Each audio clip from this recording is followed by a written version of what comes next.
So I'm gonna have this live because I saw earlier today, and I was too busy to even respond at the time. But earlier today, I saw this live ran by this Nigerian named Fendi, and I've been seeing a couple of his lives. It's been scrolling through, and I saw his live, and his live was like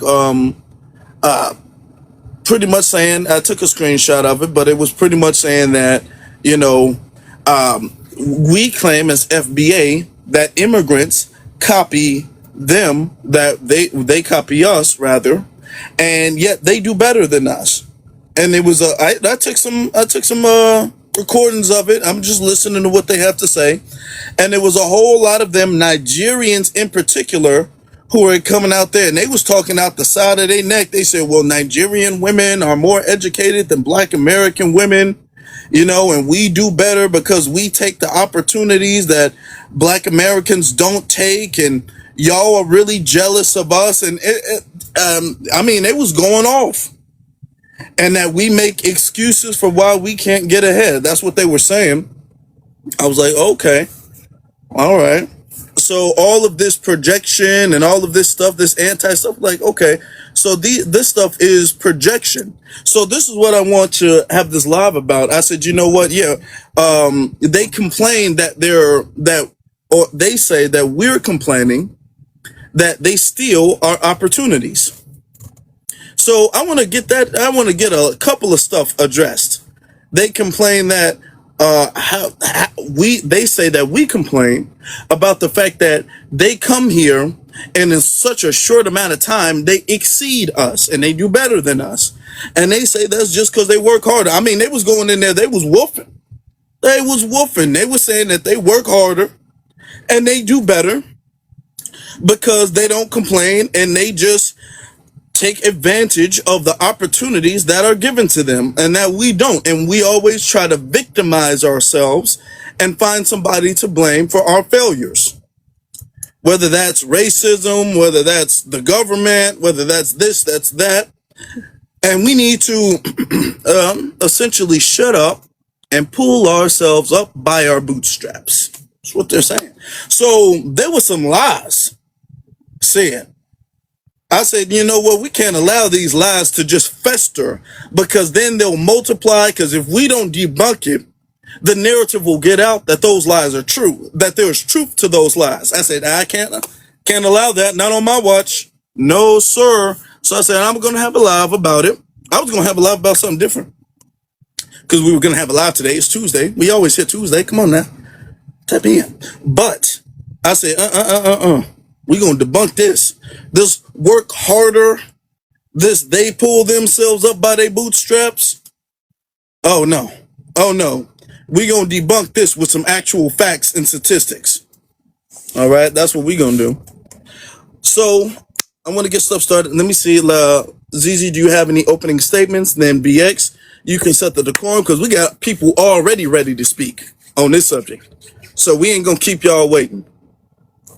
Man, that his ass popped up on my timeline. I had already seen a couple people talking about him, reacting to him, but he popped up. His actual page popped in my timeline today for the first time. Oh Lord, Of course we know he was spreading lies. Of course we know that we ain't copying no damn Africans. They get out state anytime that they're wearing anything close to them, they're getting it from us. You know that they come over here, and it's crazy because it be the same ones that be over here that's talking shit.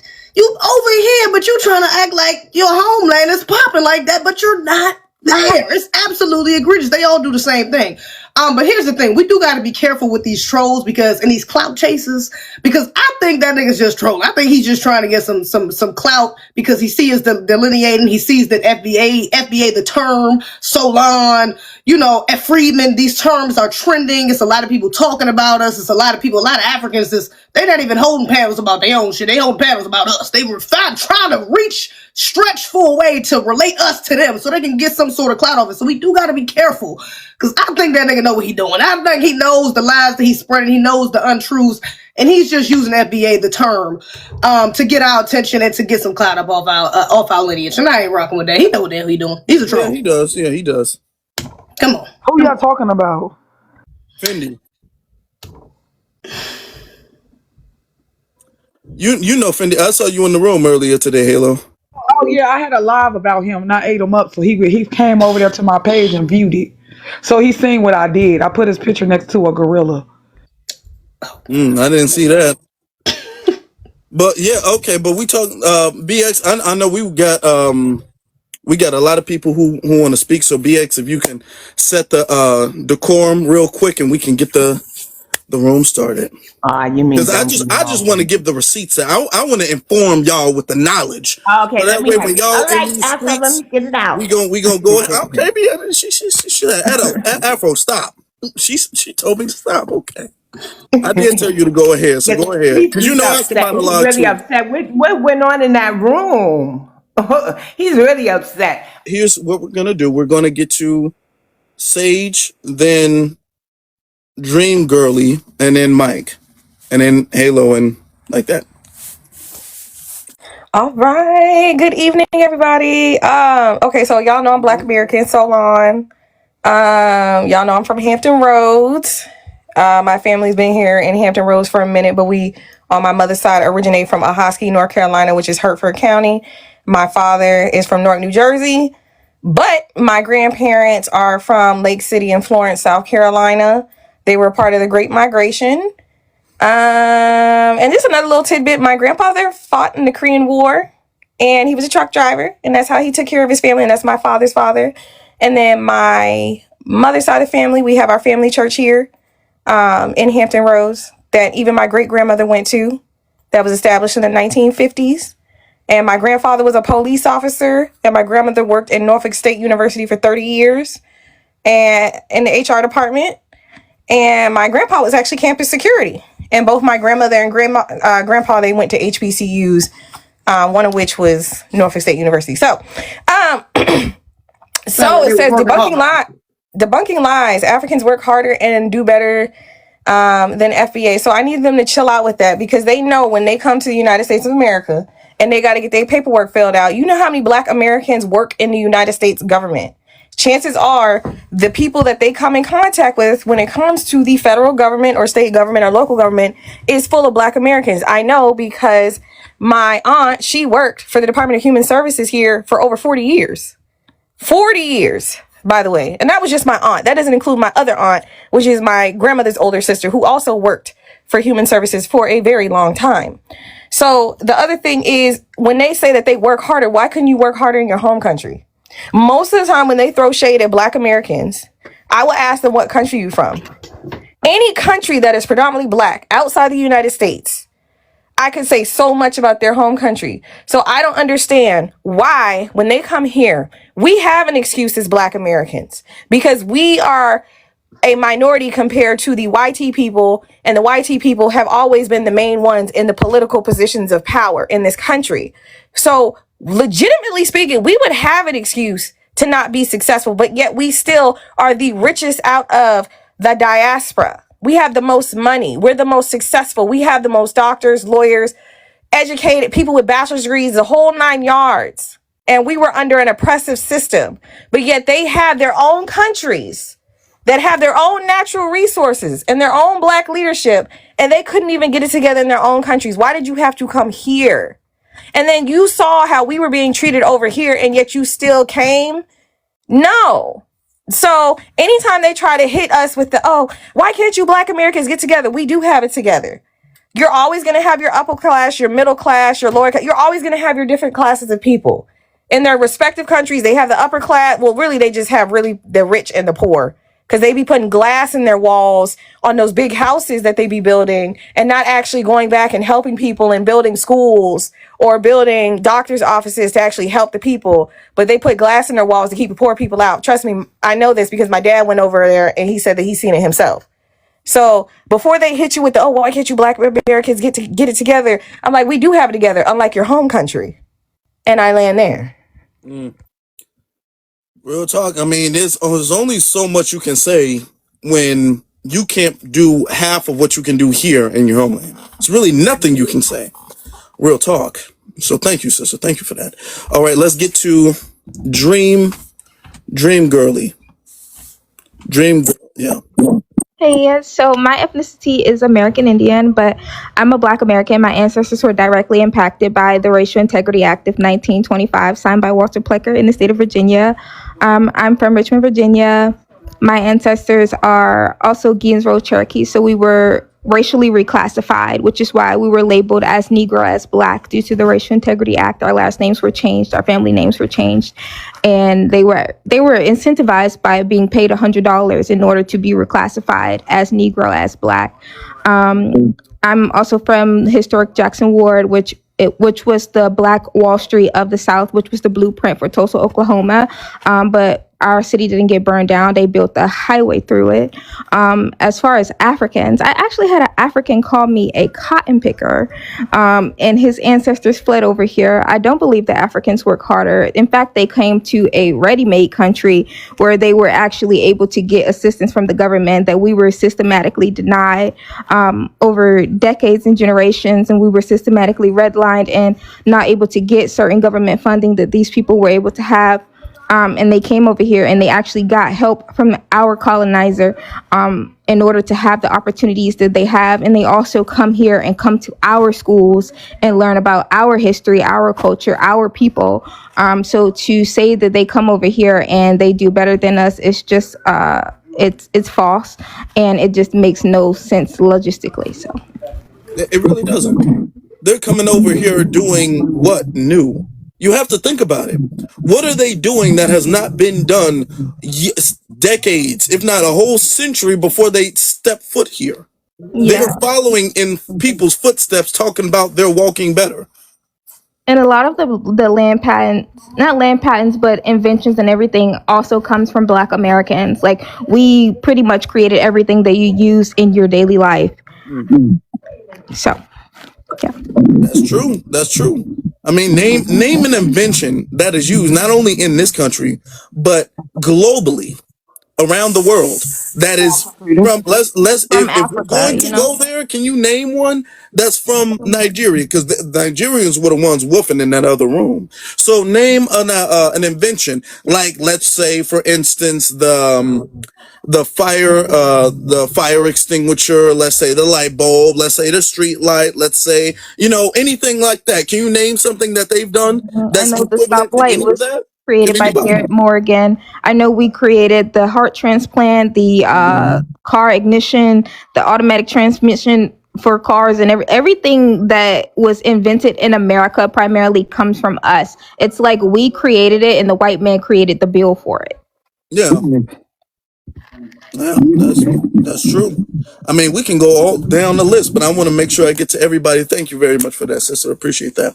I want to get down the list. Let's get to Mike. Mike, you got it. I'm originally from Africa, and to say things like, initially I used to believe. Hold on, brother. Where at from Africa? Just, I ain't even being hostile. Just where? Yeah, Somalia. Okay. All right. So Sound- basically, You sound kind of low, Afro. Like yo, I do. or is it just me? yeah, he sounds low. I was about to say something. Do I sound low now? Let me move this. Yeah, you're okay now. Okay. Yeah, I think All so. right. So yeah, Yeah, what do you got to say, Mike? Are you got a Twitter account, don't you? no, I don't have a Twitter account. Okay, because I'm all like, there's a guy named Mike, kind of same similar name, who be trolling on Twitter. So I just want to make sure. No, that's not me. I'm definitely not a troll. Okay.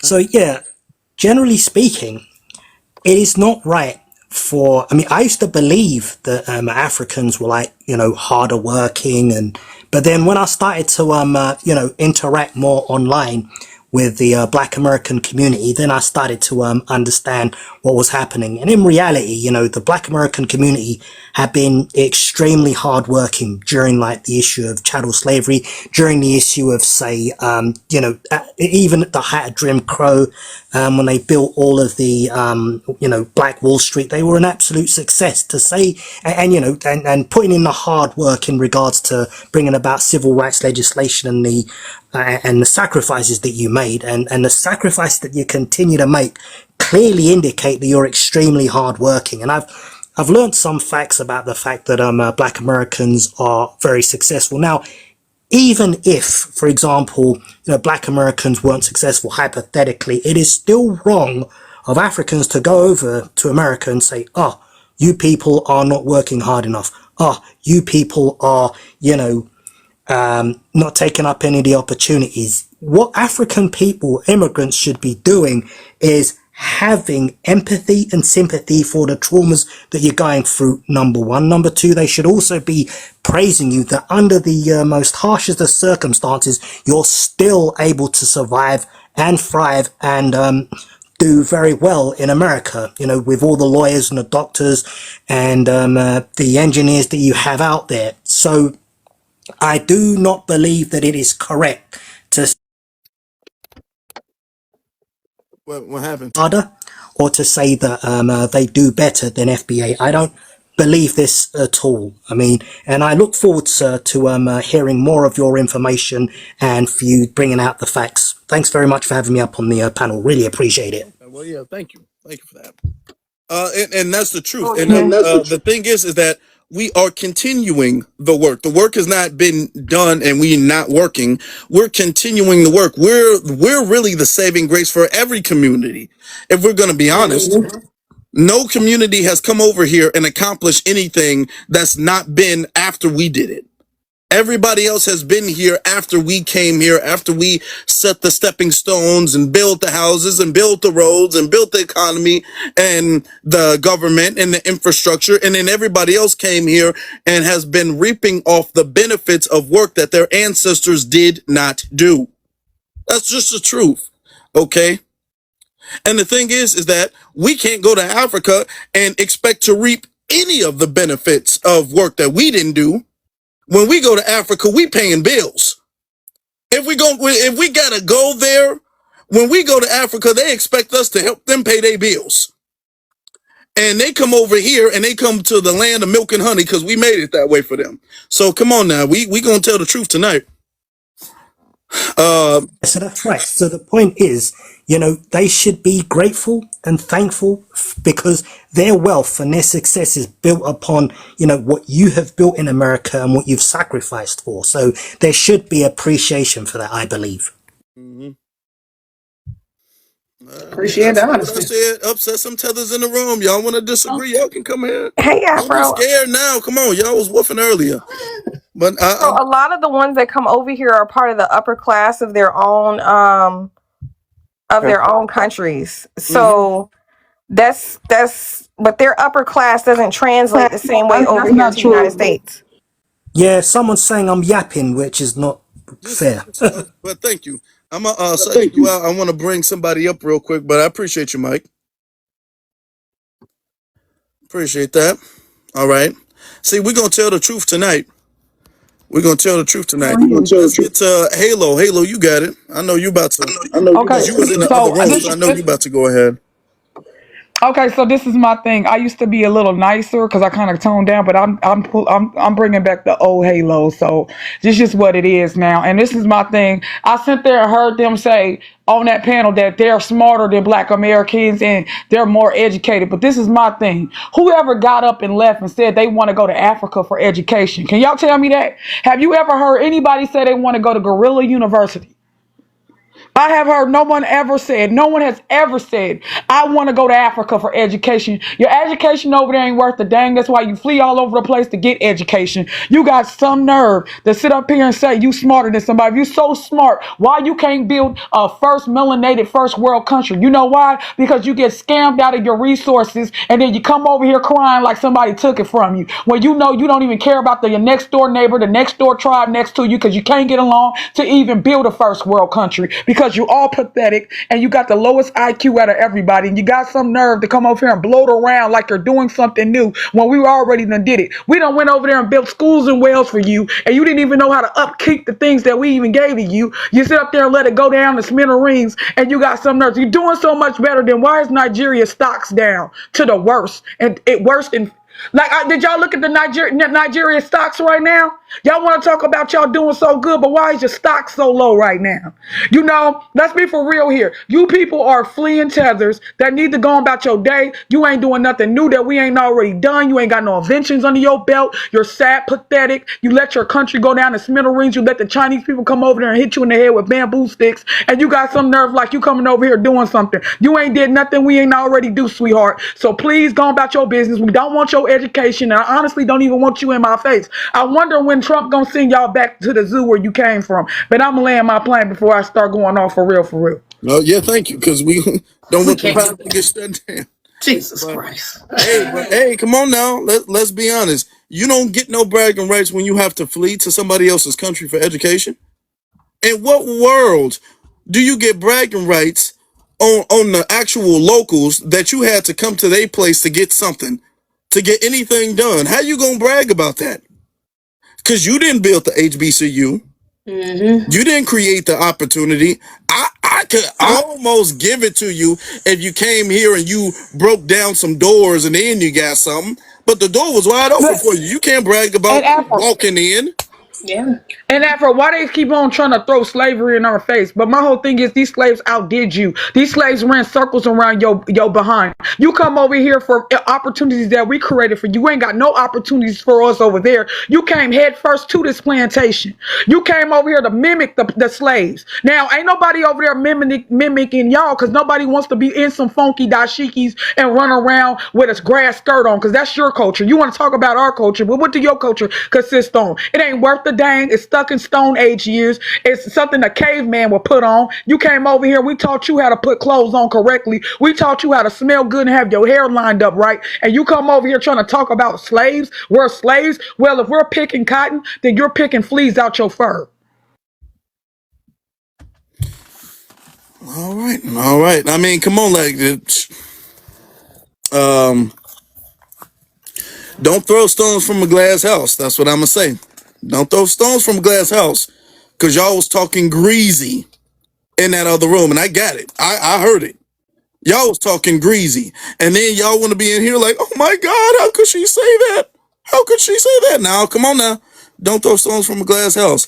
Thank you, Halo. Appreciate you. Yeah, I didn't hear the room, but I'm gonna be real. That's the only reason I ain't giving no pushback because I didn't heard the nigga say egregious Yeah, shit about Black yeah. Americans, so I'm not even surprised. Yeah. I'm I'm not even giving her the surprised. room because I heard. I'm like, yeah. They was wolfing. They was I'm talking out sure. the side of their neck. I'm sure. So and they throwing stones from a glass house. So when people pick up that stone and throw it back, that I don't want nobody to be like, see, that's too far, man. You can't do that. No, don't do that. Oh, my Let's bad. That HBCU point was a good point too. You know, a lot of them come over here just to learn how to. They go to HBCU specifically to learn how to tether to Black Americans and disassociate themselves from their homelands. So please, don't clock that. You know, don't let that get past them either, because they definitely be doing that just to tether on us. all right, yeah. And with no plan on going back, that's the craziest part. Say, I come here for education. Okay, when do you plan on leaving?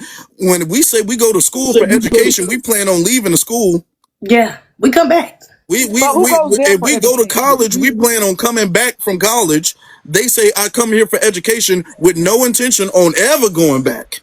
Yeah, and we usually But go who over there Because for goes their there for missionary government trips. sent education? them here, though. I heard their government sent them here just to learn and gave them a grant so that they could come back and build up the country, but then they end up not going back. The government, I'll be serious, especially Nigeria. I heard Nigeria had a whole bunch of them that they sent over here just to learn, get skills, make some money, and bring it back, and they didn't come back.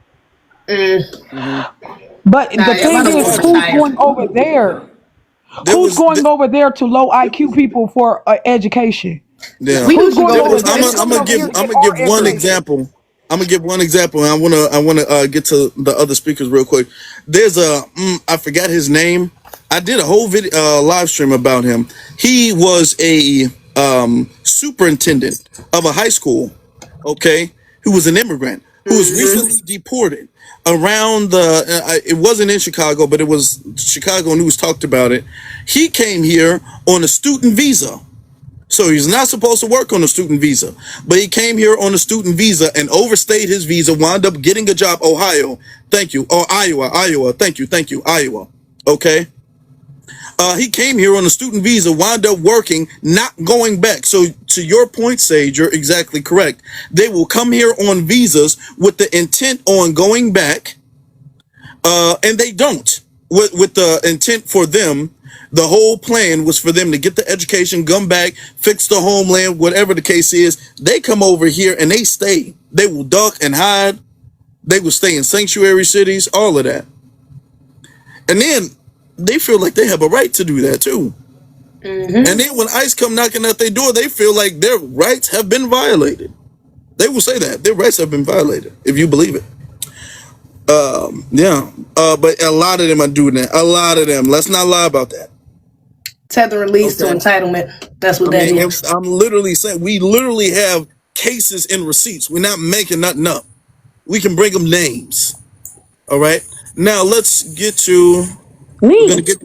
Yes, Sister FBA Wolfie. She said me. She was so happy.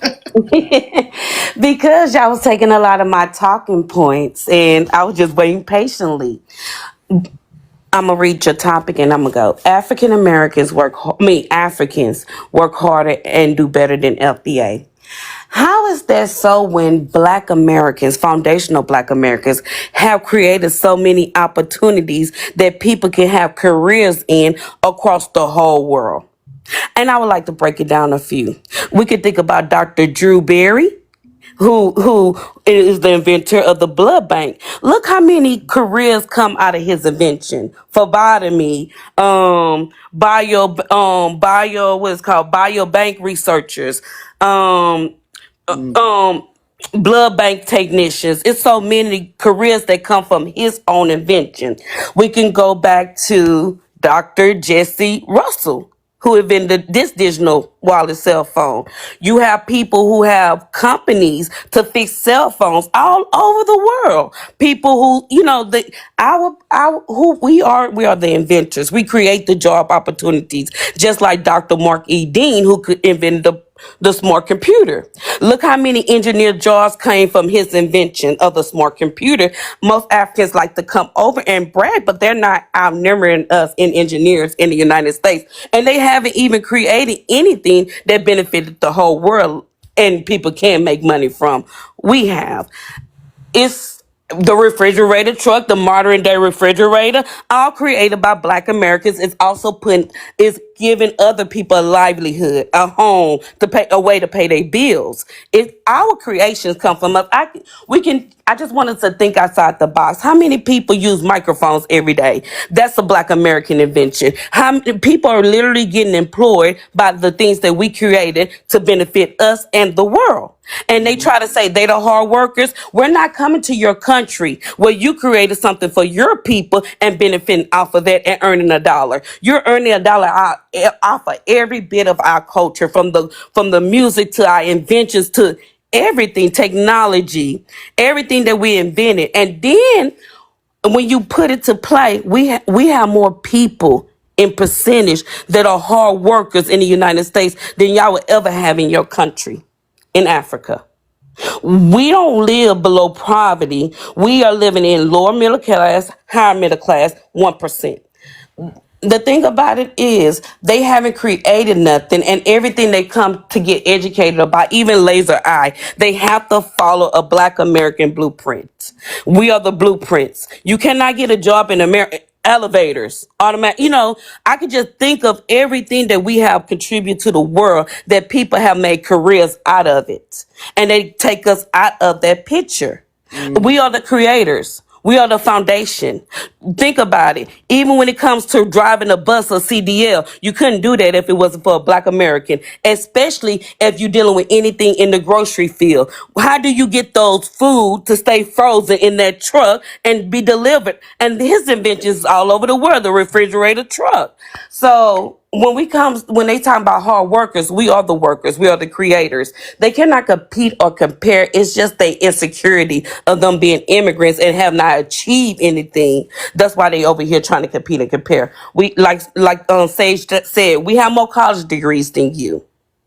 And we don't even need to start with the college degrees. We have more trades. We think outside the box. We create things when there's nowhere to create. We are out thinkers. And they can't even imagine, because if they was something like us, their countries wouldn't be still in the same position that it was 60 years ago when they got their independence.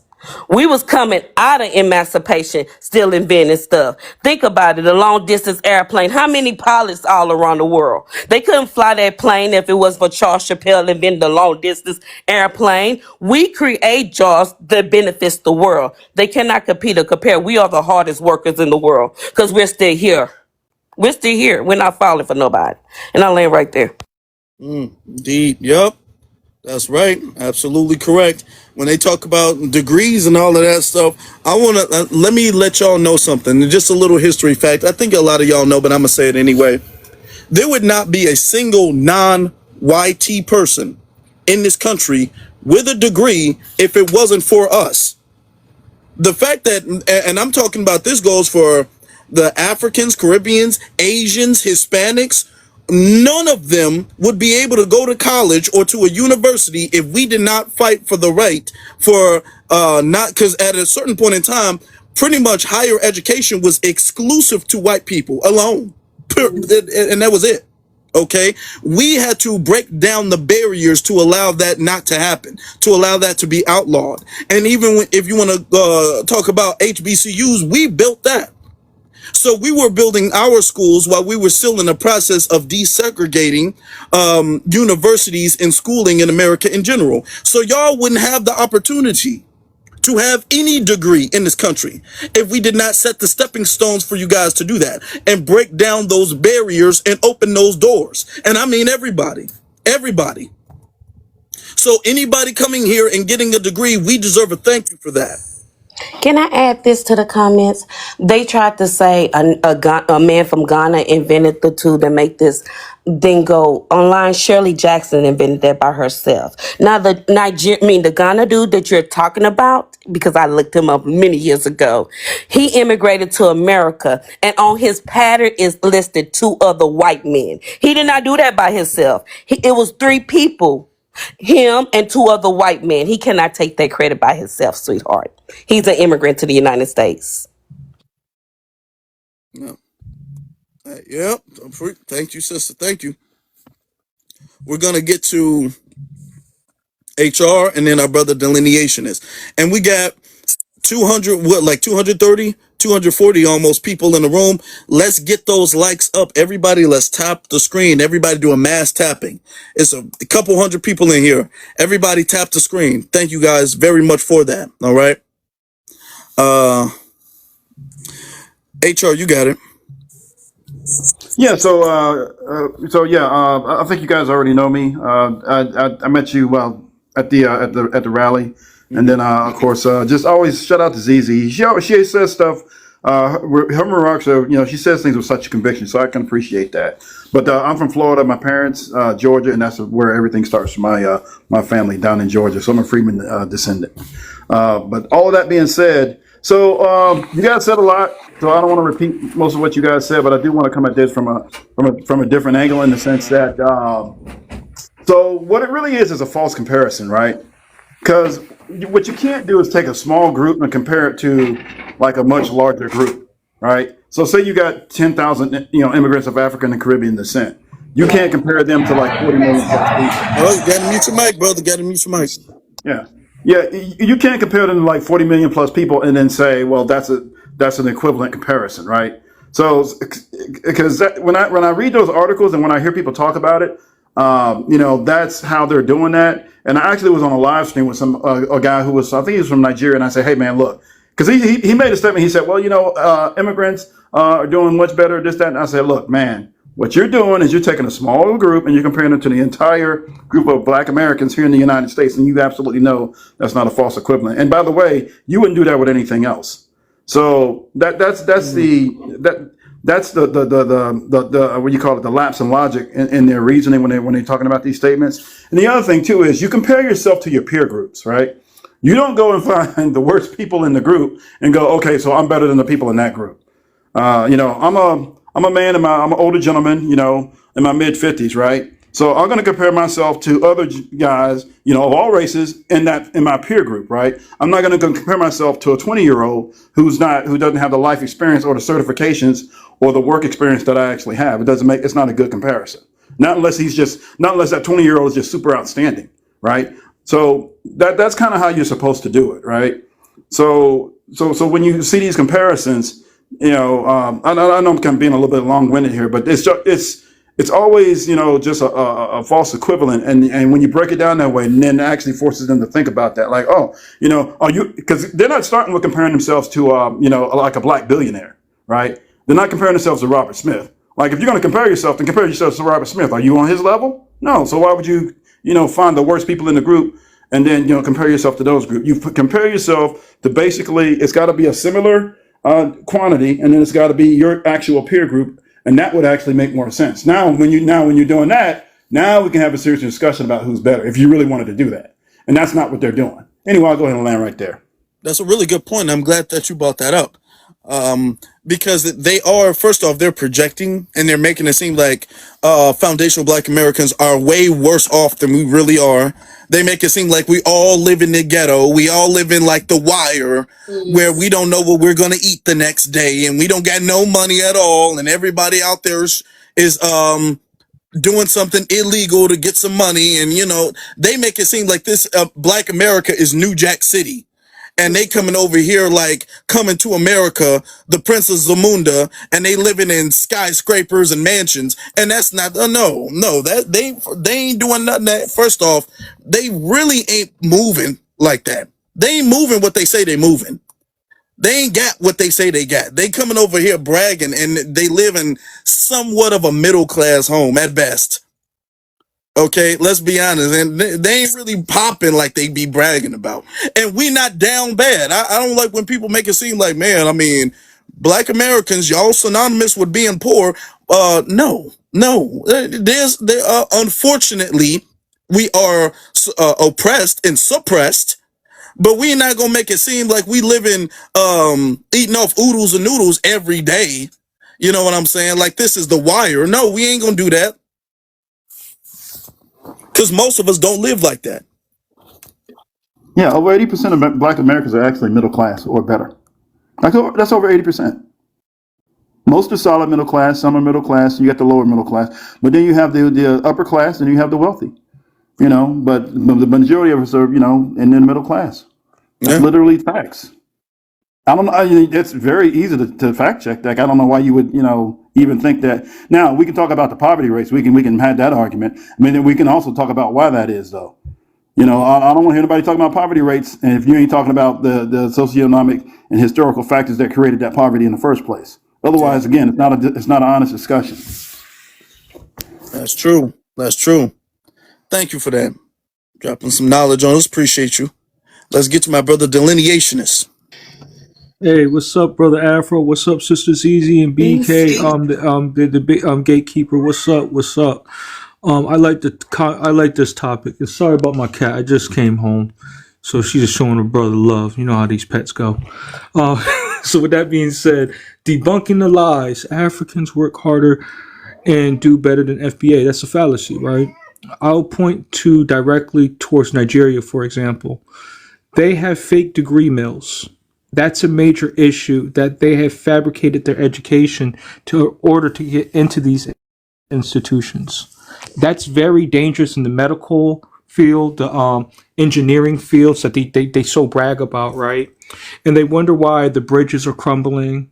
They're wondering why there's a G slide and an E slide on our people medically, when it's the medical apartheid, stuff like that we need to be honestly concerned about. The abuse of our elders once they obtain these professions, because they don't know how to properly inform themselves about the demographics in which they're serving, and they come to our community with this chaos.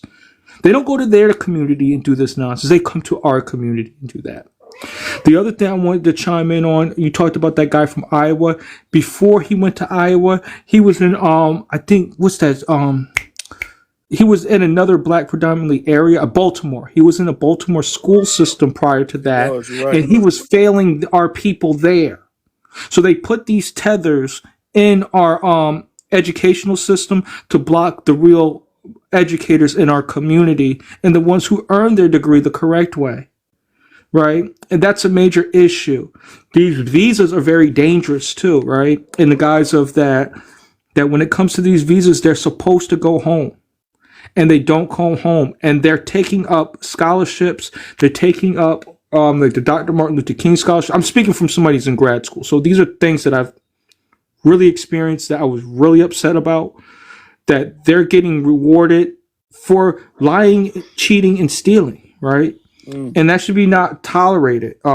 It should be frowned upon in academia. Them even getting a fake bachelor's degree is very problematic because they're not getting the core foundation that they need in order to get these advanced degrees. Then they're catering to white tea supremacy, right? And that's how they're getting ahead. So it's even more, it's like almost like a double down fallacy.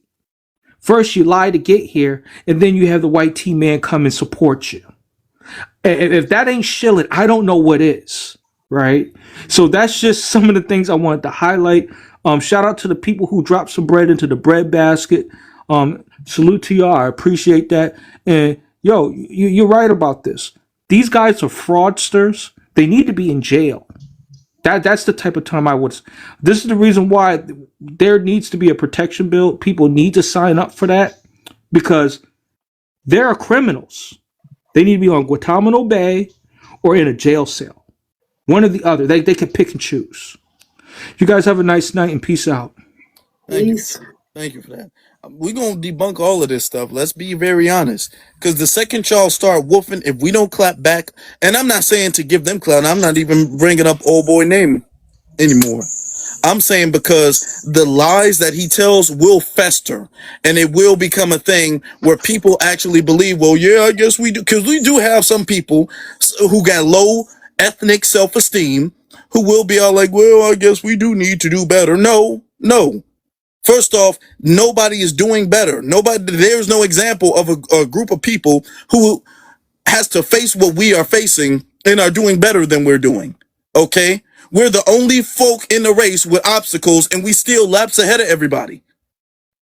Let me repeat that. We're the only people in this race with obstacles and hurdles and running through sand, and we still are laps ahead of everybody. Right. So nobody, we are not behind anybody. Nobody can flex on us. All right? Nobody. And you remember that? I think I just seen a little while ago about them having to take or revoke like hundreds of licenses from I think it was Nigerian specifically, but they were definitely African nurses. Did you see about that? Yeah, I saw an article about that. They also just revoked I think it was 17,000. It was in the high thousands of CDL licenses from illegal immigrants as well. So yeah, these people are definitely getting off. I'm glad he brought that up. They finessing their way through the system for sure. Mm-hmm. That's true. Let's get to BX. You want to add anything before we get to Maine and then Zemus and then Joseph? No, they could go. I'll talk at the end. All right then. Okay, Maine, you got it. What's up, family? So I love spaces like this that we're able to share information on our terms, because I think what a lot of the people from diaspora use against us is the same apparatus that talked about them. But just because the mainstream media doesn't give the society notifications of the greatness of black people, they use that against us. But I say to myself, well, that's funny because the same media had us all thinking y'all lived in huts. Y'all have flies on your belly. So this is the same media that you use against us was working against y'all over here. So I love having these spaces when we talk about what we do because we need it. And when we're talking about the greatness of the Black American, the example that I love talking about is post the 1921 massacre in Tulsa, Oklahoma. And so after they bombed and disheveled the land, they tried to have the land grab. The government tried to take the land through fire ordinances, okay? And so our people aggregated, and when they told everybody, hey, I don't care if you got to erect a tent to be able to thwart off the land grabs through the fire ordinances. Okay, and to me, that is the ethos of building, of starting wherever you're at and putting something up just to get started. So even in the midst of having our community decimated, we still turned around and erected a tent to start building with what we had. We weren't waiting on anybody else to do it. We did it. We did that amongst ourselves. So when you look over there in diaspora, when they get decimated, are they doing the same thing to rebuild what they have? Are they grabbing the sticks and stones from where they're at to rebuild, or are they just waiting on somebody else to come build for them? I mean, they clearly fleeing. I mean, let's talk about it. And the thing is that y'all get in y'all feelings and y'all feel like we throwing strays at y'all. But all I'm saying is don't throw stones from a glass house. Because I'm gonna be honest, we've never really been on this type of time before. Y'all have been on what y'all doing now. Y'all been on that type of time. Y'all been trying to fake flex on everybody. I can't remember when the first time I heard Nigerians got the most degrees and Nigerians are the most educated. Y'all been saying that. That's been a thing for a minute, especially Nigerians out of everybody. Let's be honest. Y'all been trying to flex on folk. Okay. But this right here is us debunking and correcting lies. And notice we're not out here spewing slurs and all of that stuff. We're out here actually giving receipts, giving dates, giving names, giving instances, giving case studies, giving statistics. We're actually intellectually dismantling everything that they're saying. And I'm gonna say this, and I'm gonna end. I often tell people, I remind people, is education is great, but industry comes before education. Okay, is what you do in the industry. The industry creates the curriculum for you to go and teach it. The infrastructure is built in the elements, not in the classroom, not in the carpeted room with an office. It's out there in the elements, in the real world, building physically. So again, like I say, industry comes before education. That's true. I mean, what are y'all gonna use the degrees for? That's a good point. Thank you. Appreciate you, brother. Thank you for that. All right, let's get to Denzimus. Hey, can you hear? Yeah, we hear you. Okay. I have to. Oh, shout out to Halo because absolutely right to not take it easy on these tethers. I've said it before, but these conversations are a courtesy talk. Like we don't have to be nice to these people like that at all. Hello. Yeah, I'm listening. Oh, okay, my bad. My phone's acting up. But yeah, they're not smart because first of all, they sold off their best people technically. They sold off their builders, they sold off their creators, whatever you want to call it. So they can't be that smart. Afro, ZZ, I'm pretty sure you two can go into y'all refrigerators right now because an FBA created it. We can get a fresh beverage out of our refrigerators right now. Meanwhile, they can't even muster up the intellect to get water from their village lake. They have to fight hyenas, zebras, crocodiles, cheetahs, and whatever to get some fresh water. And the white tea supremacists will be right there poisoning the water, and they won't even do anything about it. So I don't want to hear anything from a group of people who, as everyone else that's set up on this stage, can't even get together to form just even the basic material, the basic qualities of life in their own country. We've done that plus more. Hell, we've done stuff that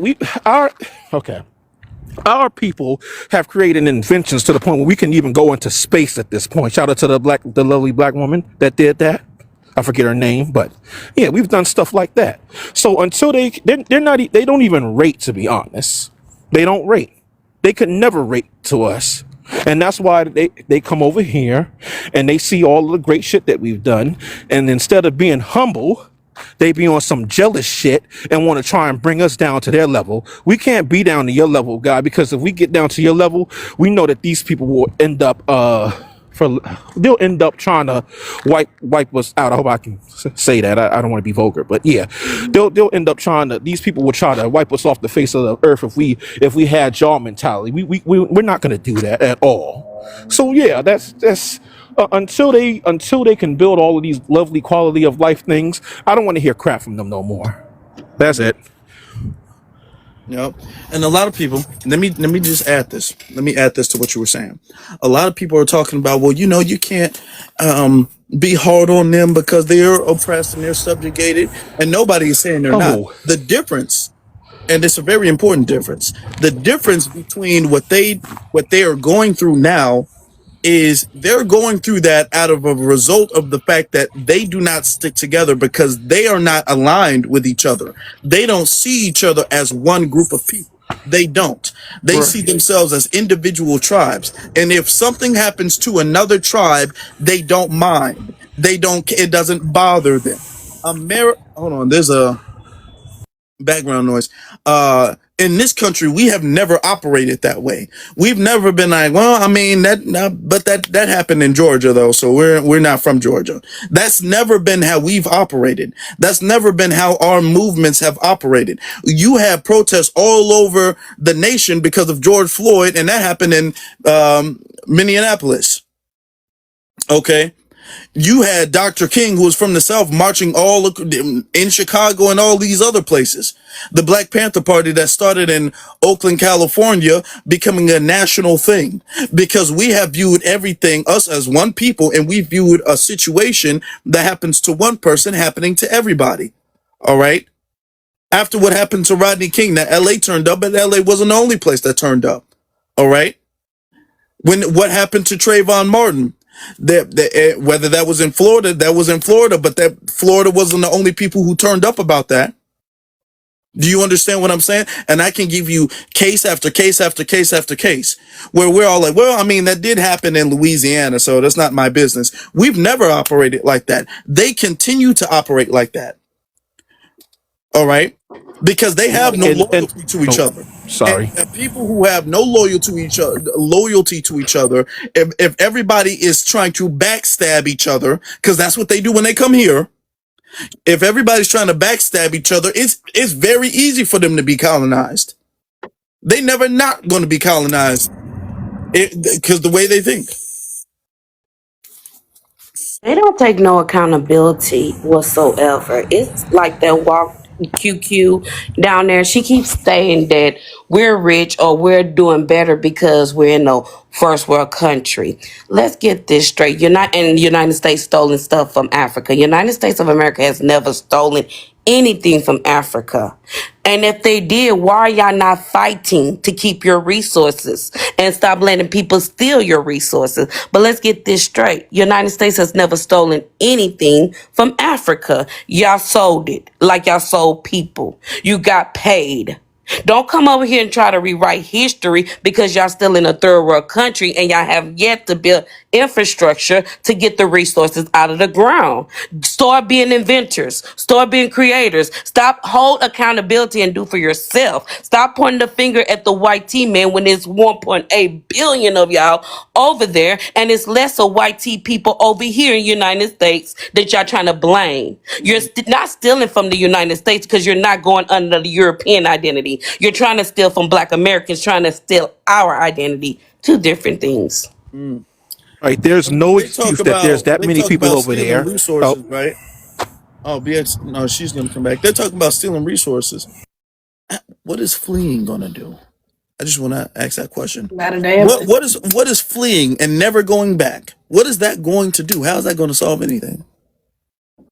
Right. There's no reason that there should be 1.8 billion people on a continent. You literally outnumber the white supremacists like 100 to 1, and y'all can't do anything against those people. As a matter of fact, I'm going to just say this before I go down. They're in rooms right now bragging about how they sold us off and how they don't need us and all this other bull crap. They get no sympathy from me at this point, the Tether class specifically. Because at the end of the day, we're still over here fighting. and we're always going to be fighting. We don't give up. We don't bow down to these people. We never have, and we never will. That's why they won't leave us the hell alone.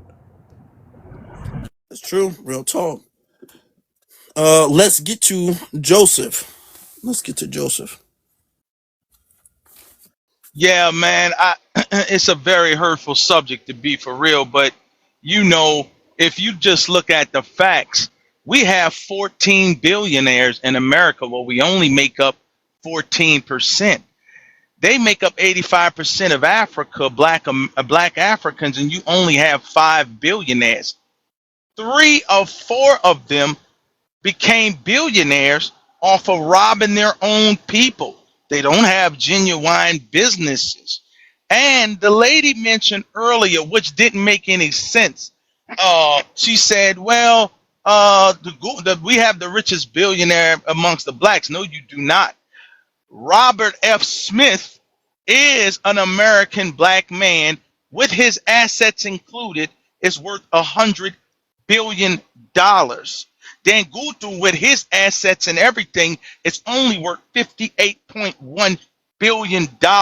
We have 1.79 million millionaires in black America in America.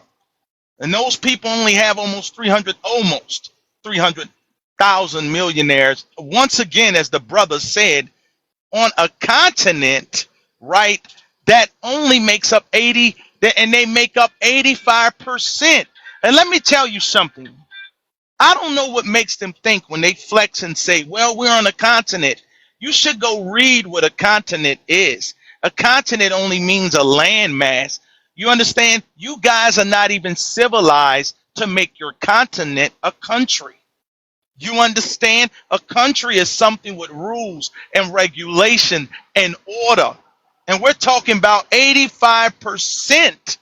Could you imagine if America was 85% black American? You understand me? The way we was building with Black Wall Street and our people was together. You understand? You got to understand what came in our neighborhoods to disrupt the progress we were making then. But look at the progress we are making now, even with all of that. And I don't understand why come over here. I do understand it. If you can't get along with your own people, and we're talking about Nigerians and all that, they kidnapping the girl. They just came up. This just is up right now. 14 girls just was napped by their own people. They don't know where the girls at. These are not YT people. And I'll tell you another thing why not only them but other people in other countries are jealous of them, are jealous of black Americans in America. We fought hard to pave our way to where we are now. And I'm not saying that we're a perfect country, but at least we do have a certain amount of democracy with the YT people and the black people in this country. You can go to the military and find, you know, black, Latino, and white people that have buddies. You can go to the football games and see black, YT, and Latino people getting along. You know what I'm saying? So at the end of the day, when you go to that country, you need people to walk around with you with security so you're not robbed by Nigerians soon as you get there. And there is no order to that. These are just the facts. I'm not making this up. This is the facts. I'm not trying to crap on the Africans at all. But when you bring those stats to them and you bring those facts to them, wait, brother, y'all got 85% of Africa. And I saw this morning one Chinese man slapping around the BLK dudes in a warehouse over there. And the other Nigerians were laughing. We're talking about 2025. You're telling me you haven't grown since Leopold took millions of you out? You haven't grown since then? Us in America, we have grown. You ain't gonna find no little Chinese man slapping us around. No, sir. So I land right there, man. The facts are just facts. And I don't know. I just don't think those people get along with each other. So how they gonna come over here and get along with us? All they know is this confusion, destruction, and how to con. That's what they do to each other. So what are we to expect? We shouldn't expect anything different. And those are the facts, Jack. Mm. There are people in the chat room saying that I allow misinformation, and I would like for you to come up. I can't find you. I would like for you to come up and express to us what is misinformation. What are we saying that is misinformation? They didn't specify, huh? Afro Lee, can I make a statement? Yeah, let's Hold Google on. it if they want. We could Google it right now. We could Google it right now. There's 14 But billionaires in America. Let's that's Google it. yeah.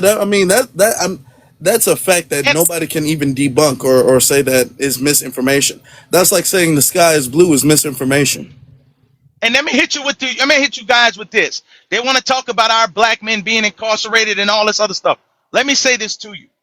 You're right. When the D-Rugs hit us in the 80s, of course there's going to be mass incarceration. It was a targeted effort, right, for poor people to scramble to try to make some money. A lot of our men made a bad decision. Okay, but watch this. What they didn't tell you is to every man that we have in prison today, we have 2 black millionaires for every man. Check the stats. See if I'm lying. Come check me out. Well, can I give you the extra numbers? Hold on, because there's a couple other people who haven't spoken yet. So I want to be fair. I want to get to uh I don't know how to pronounce your name. LLC. How do you say your name?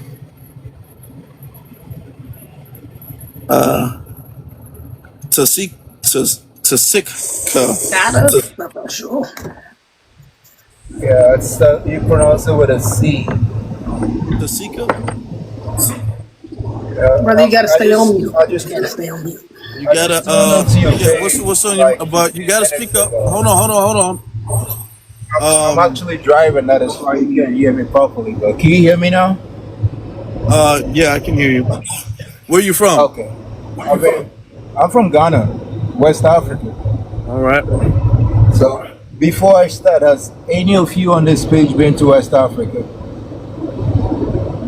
Before you start, Yeah.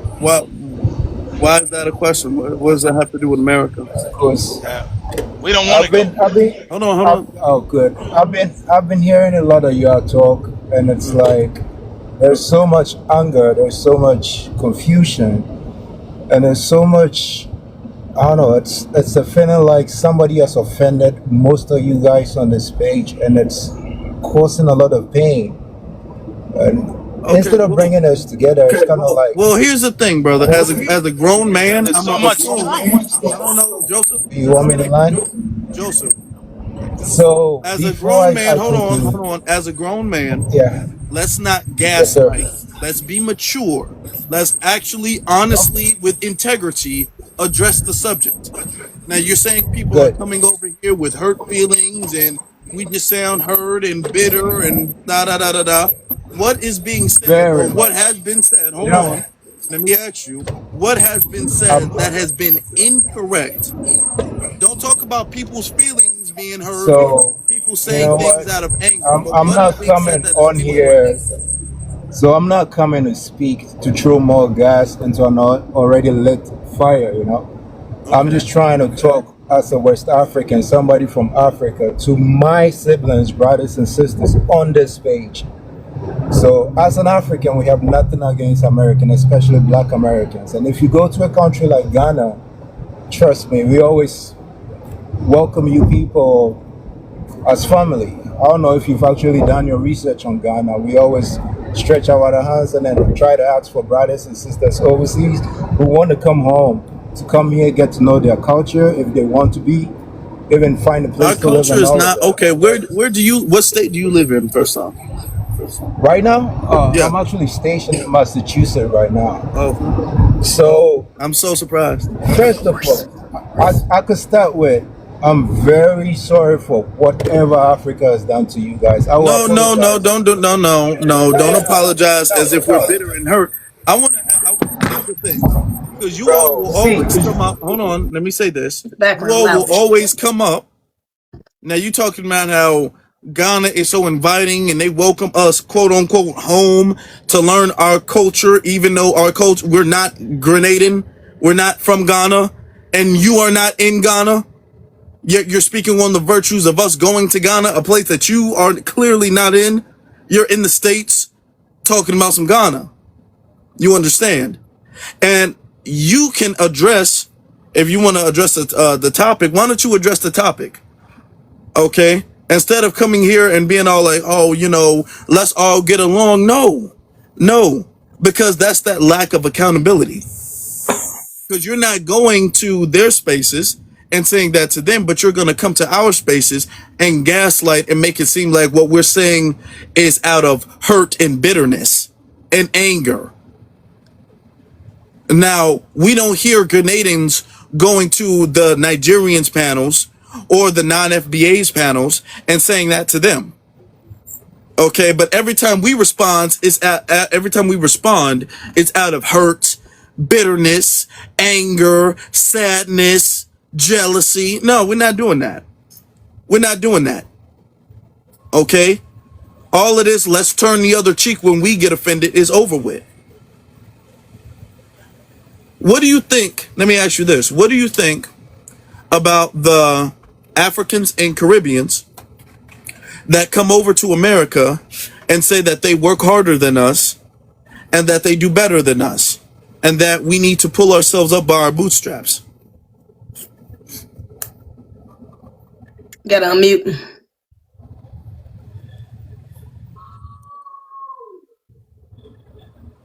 You can unmute yourself or else we're going to move on. I mean, he driving right now anyway. Can I speak when you get a chance? Hold on. We'll get to one more person because Omega was before you. So Okay, no problem. Omega. No problem. Okay, let the guy get his Uber deliveries in, his DoorDash in, and let him do that. We don't want him to miss a turn. Omega, brother, you got it. All right, man. B1, man. Like first, brother. B1. B1. Yeah, man. You are what your record says you are. Like, it's just that simple. Like, you are what you have produced over your time of existence. So, all of this do better stuff, facts over feelings. You know what I'm saying? The whole reason that they crying over the delineation movement is because we looking at the scoreboard now. You know what I'm saying? We looking at what we got up under the winds. We looking at what y'all got up under the wind. And shit is not even close. You know what I'm saying? It's a blowout. You are what your record says you are. All of this, man, we doing so much better. Bruh, if we stayed 15 people in one apartment, our numbers would look crazy. We're not doing that. We're not sleeping 15 people in the house. We're not driving Uber. We're not sending our best and brightest over here to America, to a different country, to drive Uber. You know what I'm saying? And like the whole discussion, dog, like I don't know what the room was about or whatever, but I saw the topic and I was like, that's crazy. You know what I'm saying? That's real wild that they still on that shit. Y'all grown, man. But every time we turn around, it's like the argument is so fucking childish. If you were really doing so much better, you wouldn't need to constantly try to reinforce that. You wouldn't need to say that. You know what I'm saying? You let that shit roll off your shoulders like water. It wouldn't even make a difference to you. But the fact that you need to constantly trumpet that out shows your, you know what I'm saying, your excuse me. It shows that you have a complex. It shows that you insecure. So, bro, I just pulled over just to make a point to you. Hold on. Since you can hear me better now. He was speaking. Shit like that. So you have some American decorum, sir. Okay. That's how we do here. Flat disrespect. The entitlement. You know what I'm saying? The need to show the world that you are beyond something that you're not. You are what your record says you are. And what your record says you are is that you haven't been able to build a fucking toilet. Straight like that. B1, man. I'm out. Appreciate that. Now, you pulled over, right? So you're safe to speak. So answer me this question. You can unmute yourself. Answer me this question. What are you doing to hold the African and Caribbean immigrants accountable for their blatant disrespect towards foundational Black Americans and lies? Just disrespect and lies. They ain't even telling the truth. What I'm doing to save the narrative, if I've ever come across anything like that, I do exactly what I'm doing with you guys right now. And what are you doing with us? Show respect. Let y'all know that we are not in competition with each other. You know, we are trying to build something back home that is welcoming to anybody who looks like us. And the more we keep on thinking we are in competition with Black Americans, we will never get anything done on the other side. Bro, when I joined this group, I was driving, and then just like by mistake, I had you guys talking. I actually couldn't get what the problem was, and I had Nigeria. I'm not from Nigeria, but I'm from West Africa. Nigeria is a neighbor to us. And then listening to everything, I'm like, nah, I'm thinking there's a kind of group of people who think everybody in Africa hate Black Americans. We don't. We never said that, sir. You are Here's the thing. Every time we bring up y'all holding yourselves accountable, what you guys do is you guys create a straw, and I want the audience to know this because we got a lot of people in here. What they do is they create a straw man argument. They say, well, all of us don't hate you. A lot of us do love you. Okay, nobody is saying that all of you all hate us. Nobody is saying that. Nobody is even saying that there is a competition. Oh, no. Nobody is stop. I don't know what's going on. It sounds like you got a bag over your head now. Nobody is saying that we're in competition because there really is no competition. We're saying that y'all are coming out here. Why would we have or be in competition with No. There is no competition. But you all, as far as the immigrant class, are coming over here. The tether class are coming. If you don't stop, now you come on. It sounds like you in a tank of water. Why? I don't know what's going on. I'm not in a tank of water. You sound like you in a tank of water. Like you're fighting. We are not fighting. No, y'all are. We not. This energy needs. No. Stop it. And here's I find it hard to believe you as a Grenadian person, you only see our lives when we respond to the stuff. You don't ever see your African brothers and sisters' lives when they're saying things. Just notice that. They never see what the opposite side does. And they'll say, well, if I see it, I will respond to it. But they never do. Mm-hmm. They never do. And now that you know it's on both sides, you're not even going to say, you know what, I'm going to be fair and address the other side. No, you don't. You want us to stand down, and that's not going to happen because there is no competition. But you all are coming over here spreading problematic narratives and lies. And now all we're doing is debunking lies. We're not saying anything that's untrue. And I'm going to ask you the first question that I asked you when you first came up here. Is anything you heard this live incorrect? It's a yes or no. Yep. I had a lot of things that were incorrect. What was incorrect? Like we don't have toilets in Africa. We sleep in tree houses and all of that bullshit. Who said that? Who said that? Joseph Law.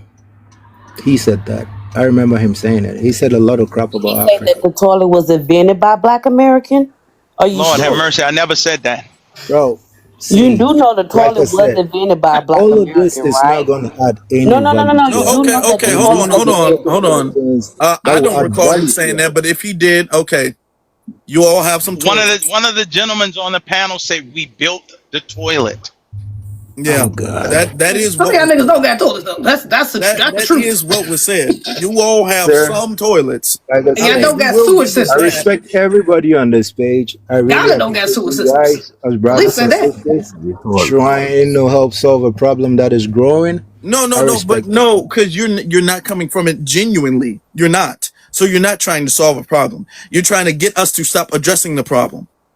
That's the Now, same thing white people I'm do when you trying talk to about, get you no, to get no, involved in the culture. no, That no, you think no, is attacking or no, because you competing with first came you. up here talking about how welcoming Ghana is and you live in America. It is welcoming. We're actually offering land and stuff to every Why American who why do wants to you Man, not y'all have niggas land? trying to Why get do you money not off have FBAs. land? Please. Why Gotta do been you not exposed have several land? times. Yet you're living more. and Maybe working Uncle here, Sam is taking but you money want from us you. to enjoy the fruits of Ghana and the land of Ghana. Why are you doing that? Why are Sir, you not enjoying your I homeland? would pay for your ticket just to go visit that country How and come about you back. pay for your own ticket to go And home? hey, Bro, We not trying to go to why college. does it sound like every African in America is poor or from a poor home? Why does it always sound like that? your Who country said is that? 33 Do you? undeveloped I countries want in the Africa. audience to understand. Do you Can see the someone else rise, speak? the projection, Just all hold of on a this? second, brother. She All of coming this soon. stuff is proving the point. When they come over here, like, brother, I just want peace. I just want to get along. I just want us to stop fighting. All Bro, of that you're stuff is doing a lies great thing here. because you're You're not being doing a genuine. great thing. You're trying to Sir, prove a you point. you But can how about you get back travel on the to road. That's Africa? enough. Thank you. You didn't answer the Oh God. questions. Are you guys All right. So get back on the road and go back to wherever you were going. Do whatever you were doing before. We're going to continue with the conversation. The last. I think that was enough. Yeah, it was. Gray Tiger, you got it. Man, I get everybody's position.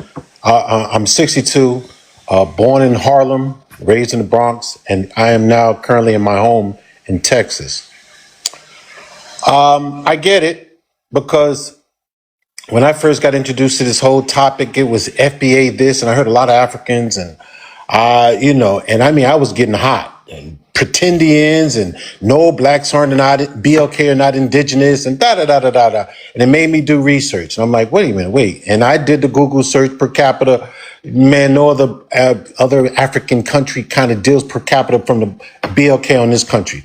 No, we're on a different level, and it dawned on me. I get it in some respects. And I used to be a cab driver in Houston. And I get it. A lot of people come from around the world, and for some reason, they read into this stereotype that America, the YT have created, and they try to look down on us. I mean, even people from, like, for instance, India. And I know for a fact per capita and the whole country is no, you can't look down on us. China, all these other countries, and I get that that's how they look. Now, I'm looking at the bigger picture. After I started doing my research, and I definitely got more confident because I know we're killing it. I know from our culture in America, black culture. Oh yeah, it's worldwide. From Michael Jackson, Michael Jordan, Jackie. I mean, tennis, gymnastics, art, science, creativity. Yeah. Come on, guys. Let's not even play around and come to other people. And yes, I too have felt that negative feeling from Africans from different places towards us. But I mean, looking at the big picture from my understanding, I know that we've all been subjected to YT. All of us. If you've been colonized or you've been enslaved or family, or not you know what I mean by family and history, whatever, however that comes from. And it feels like, to me, the manipulation, like, for instance, if there's some Africans listening to us right now on this website, oh, they hot, can't stand us now, boom, boom, boom. And then they'll go to another platform where it's Africans and they'll talk about blacks, and then a black will tune in and he'll be hot. And I'm looking at how this algorithm is playing us against each other. And it's really bad because all of us are victims. Yes, black Americans, we have created, I mean, man, like when I'm talking about from Michael Jackson to the woman that helped NASA put men on the moon, Henrietta Lacks, CJ Walker, please, you can't, a lot of them can't even touch us. So I take pride in being a black African American. That's what I'll put it. Black American, I'd say that's a construct, but I'll leave that alone. But when I look at the big picture, when I look at the G7, and I look at I think about the Versailles treatment when YT and other European countries came together to divvy up Africa, and how they psychologically affected us, and how they conduct psyops right now. The last thing I really want to do is really cause friction or take a separation. Yes, I understand the whole delineation argument, because if there's reparations or whatever, and a lot of Africans come over here, and trust me, they're recuperating from our struggles. I'm aware of that too. You know what I'm saying? The civil rights movement, they act like it might not affect them. They might look at things as of now, but all of our struggles help them. And for them to look down on us, we don't play that. We're like Pressure McDiamond. We don't play that in America. I get it. But overall, my eye is on YT. My eyesight is on the psyops. My mind is on how they affect and want to pull us together, pull us apart, excuse me, and have us fighting. So yeah, I get it. I'm proud to be African American, but at the same time, I'm looking at the big picture because that dominance, that supremacy, they try to invoke it around the world. Just like Elon Musk, how he did X, and how he is in Britain trying to do the same thing. I don't know if it's a wise thing for us to create this division. And I'll land my plane right Okay, there. all right. Let me ask you a question. Let me ask you a question. Sure. This division shouldn't be. I agree. We shouldn't be even having this division. This conversation should not need to take place. Okay, so Okay. we can agree on that. That's the middle ground. Where did this division between foundational Black Americans and the African and Caribbean diaspora? When did that start? Okay. Now to be totally Because hold on, okay, go ahead. because what you said about the algorithm, I say one thing, then you say one thing, then you say one thing. Okay, this problem has existed well before TikTok was a thing. So when did this start? Who started this situation? Okay, you know what? I do not know that, and if you can inform me, because I know my family. I love everything Afrocentric. Let me put it that way. I Okay, mean, I'm well young, so I remember. I No, can no, I'm saying, and I'm gonna land my plane real quick so you can give me the answer.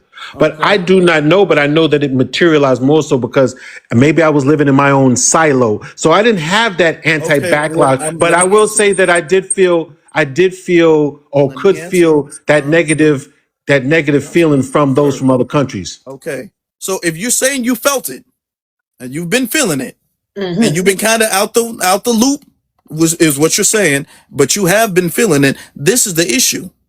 The issue is the foreigners who are coming over here. It's not the natives. It's the foreigners who are coming over here with the same tribalistic practices that they practice in their homeland.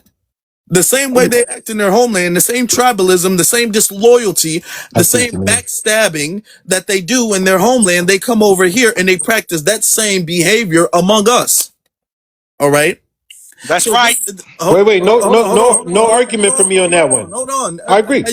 You said you didn't know, and now I'm Mm-hmm. answering. Now you want to speak. No, All I'm right. saying I You agree said you with you. What are didn't. you saying? I say I agree with you. Why would that? Okay. Well, So okay. if that's the case, then in order to solve the problem, then we have to get to the root of the problem. Correct? Can we agree on that? Yeah. What would you feel is the root? The root of the problem is a tribalistic, disloyal, anti-black, if we're going to call it what it is, anti-black culture that exists among Africans and Caribbeans. I Nobody is disagree on saying that. I 100%. disagree on that. Nobody is saying 100% of them, but that culture does exist and it's problematic. It's problematic in Africa and it is problematic when they come here in America. I disagree to one. I disagree on one level because I don't know about anti-black because I don't see them doing things physically to us to be anti. Now I can understand you're right about No, people no, being hold on. tribalistic. Wait. So you I need can to give you a list. physically, I'm asking what your What? standard of anti-black means. You need I to mean, I get you. physically I be get your point harming of black people to be excluding. Go anti-black? ahead. Do Go you ahead. need to physically be harming black people to be anti-black? No. So, but that's the standard you just I had. mean, and yeah, to some degree. I mean, and what you're saying is, if I'm not mistaken, So, if it's tribalistic, if they come over here and they build businesses and they exclude us, that is to the detriment of us, especially if they're invading our no, spaces. If that's what you're saying, correct? no, it's not just No. that. Okay. Not only it's not just Oh, I see. socioeconomic practices of exclusion, it's also speaking down and speaking disdain and venom upon other groups of people, which is what they do. You have the Yoruba and the Igbos, they don't get along, they speak venom on each other all of the time, they act hmm like they're mortal enemies. Okay, hmm in Africa today, they act like that. There's different tribes in the same nation that act like that today. So they come over here and they will call us Akatas. They will call us Yankees. They will call us Jareers. They will tell their children not to be friends with our children, not to date our sons and our daughters, not to do business with our sons and our daughters. So it's more than just exclusivity when it comes to their business practices. Okay. It's about everything social, everything that they teach culturally to their offspring about us is with venom, hatred, and disdain. Because that is the tribalistic practices that they carry over to America from their homeland, which is why in their homeland, there's a whole bunch of tribal beefs and conflict going on. Man, can I piggyback off of that, Hold please? on. Hold on. I want to hear what you get what I'm You want me to saying? respond? I'll listen. What you're speaking of, I'm not going to challenge or deny because it happens here in the United States, East Coast, West Coast. How does I'm it in Texas. happen? But I get your Can you point give an though example? on Hold on. that. No. Can you give an But it's not example of how it applicable. happens here in America? Let me speak and land the plane. I get what you're saying, but at the same time, I don't want to stereotype everybody with that because I don't like us being stereotyped with that same. No. Okay, You're being intellectually dishonest. now you're What the dodging. fuck? Okay, hold Yeah. on. Now I've interacted with I a want y'all lot to of people. understand What are this. you Oh, talking about? You don't stop, know my life, so Ray. you can't say I'm being Ray, you're being intellectually stupid. dis. Calm You down. definitely are. Here's what we're not gonna do, Gray. We can have a respectful conversation. You're not going to filibuster, okay? Because your responses tend to be a 5 minute long at bare minimum. All right. So we're not gonna filibuster. Now you said something, and I have a question, and I want you to But elaborate you're the on one what you filibustering. I've mentioned. not been able to respond. You You were haven't. responding, and then I asked the question, and then you kept going on, and you had a Okay, long. the First off, young lady jumped in, okay, but go ahead. What is your question? I'm sorry, my and I'll question land my is, plane and go. where in America, among Black Americans, do we practice, or have we ever practiced the same type of tribalism that they do in the continent?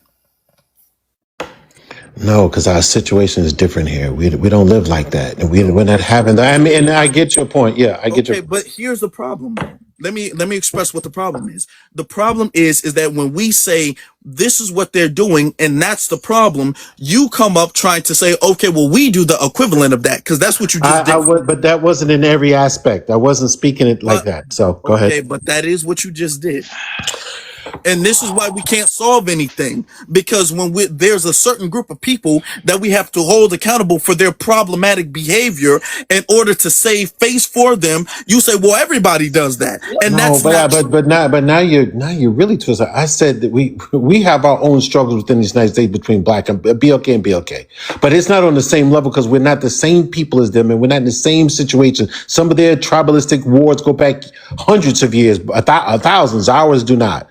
So I could not compare it to that level. But let me land these plane quick. I don't want to filibuster. Continue, please. But I put it like this.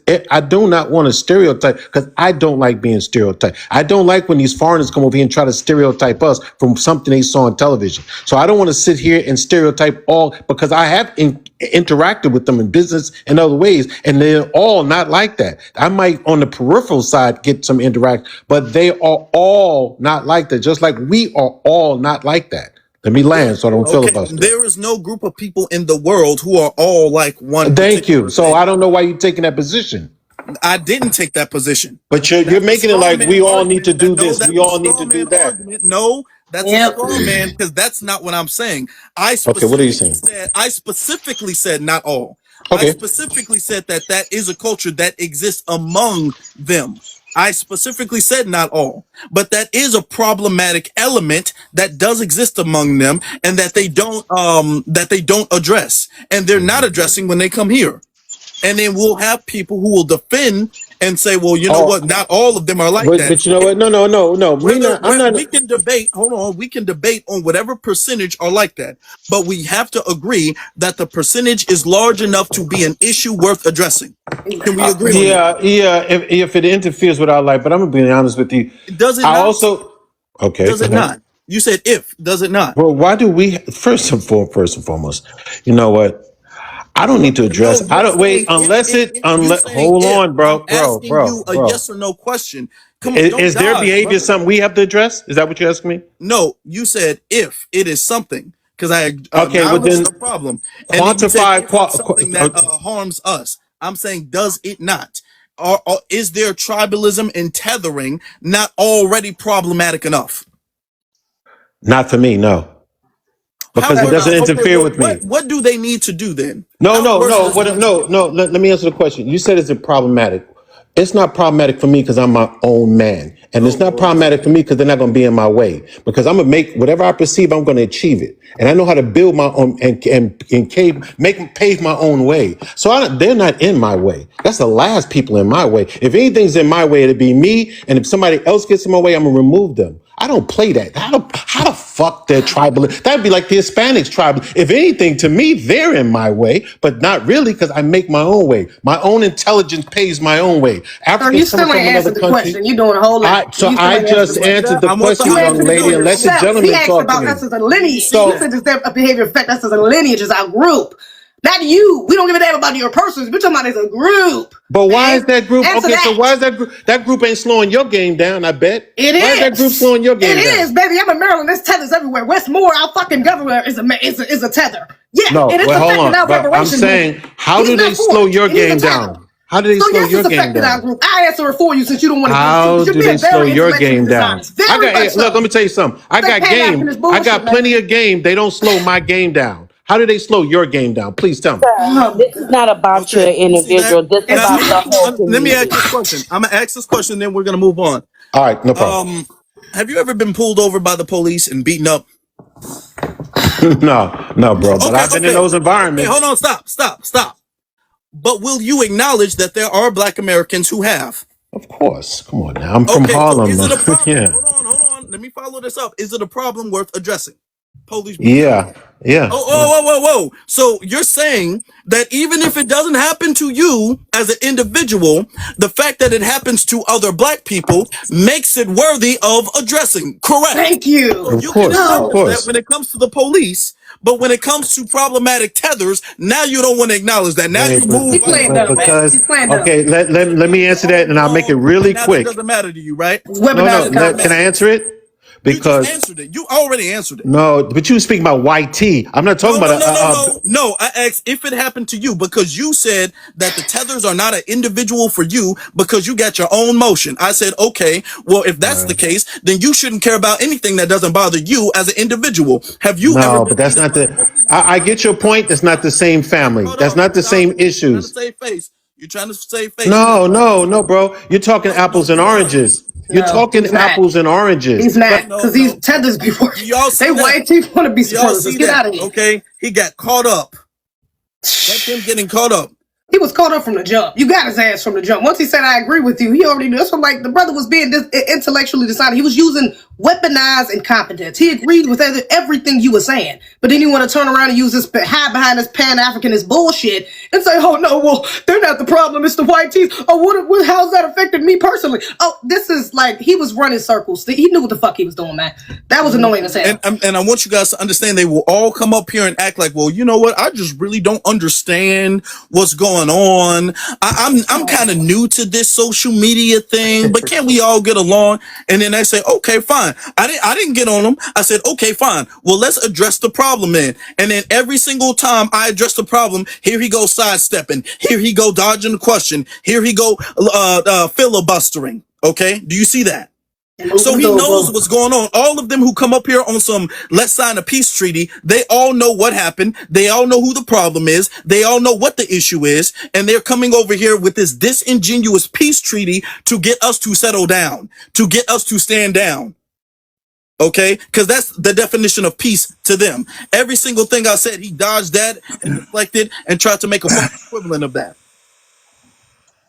Do you see? Hey man, hey, I like to piggyback off of Hold that, on. man. But there's a I'm about to couple. say, it's two other people that ain't spoke. There's a couple other people. Okay. We're gonna let's get to divine, and then we're gonna get to truth, and then our brother foundational. Oh wait, we didn't get to basic. We got basic is up here. Divine, you got it. Okay, hey everybody. That was a mouthful that I heard. I just moved to New York City. I just wanted to make a statement about the whole Harlem situation. I I love Langston Hughes. I love reading about the Harlem Renaissance.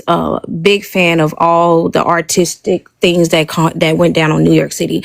I was disappointed when I moved to New York City, and I walked down 125th Street, and I saw a bunch of trash. So I'm confused that Mr. Tiger up here said that he's been walking down these streets and he has not been disrespected, that all these Africans have been literally trashing that whole street when this used to be a historical landmark. That's the first thing. So how can you say you lived in Harlem? You are a Black American. You've been a foundational person here, but you've been walking down the street every single day and this stuff don't disrespect you? Seeing all this trash on this ground, seeing all of these Africans that are literally just running around, running amok, treating our historical land the same way they treat their land at home. And no disrespect to, innocent other people that don't want to get caught in the crossfire, but this is what I'm seeing in New York. So, I don't know what all of that is about, like all this like tap dancing for immigrants just because, they had a struggle when we are the reason why we paid them away to be over here in the first place. The same people that even Mike Tyson has said he couldn't even get into a restaurant that was literally white tea only to see an African walk past him and go sit down in that same restaurant. It's not making sense. Oh, Muhammad Ali. Yeah. I'm sorry, Muhammad Ali. Yeah. So yeah, I just wanted to bring that up because and to answer the prompt, like debunking lies, Africans work harder and do better than FBAs. First of all, if it wasn't for Black Americans, you wouldn't be in this country in the first place. Second of all the billionaires that live and have ever made $1 billion in America, including the white tea people, should be thanking every single person that influenced the 1920s Harlem Renaissance. Because if it wasn't for the Harlem Renaissance, you wouldn't have your Cadillac. If it wasn't for the Harlem Renaissance, you would not have your Ford. If it wasn't for Harlem Renaissance, you would not have JP Morgan. If it wasn't for Harlem Renaissance, you would not have the 14500, because while everybody else was broke and in debt, Black Americans were the only ones that were not allowed to actually invest in the stock market. So guess where they had to hide their money back where in the pillow where their grandma told them to hide it. Okay. So when everybody come into this country and they say, well, why don't you pick yourself off up on your bootstraps and get to work like we did? First of all, we paid the way for these billionaires. If it wasn't for us, the billionaires wouldn't be a billionaire today. So that's all I had to say. Thank you for letting me up. Another note, I am a indigenous Americans. I know some people don't like that, but this is just because when I came on this map, I was hearing about FBA. When I learned about FBA, it made me want to go research my genealogy. When I researched my genealogy, I found that a lot of us also are indigenous to this land, and we actually have land to claim for ourselves. That's a whole nother story and a mouthful for another day. So yeah, thank you so much for bringing me on. I just wanted to say that dude kind of made me mad when he talked about New York, when I'm sitting here in New York looking at these streets dirty as hell. Excuse my language. Thank you.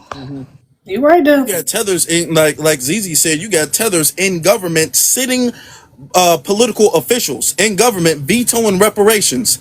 Okay. And as he talking about, I moved to the beat of my own drum. No, if they're a problem for the group, they're a problem. It's not about you.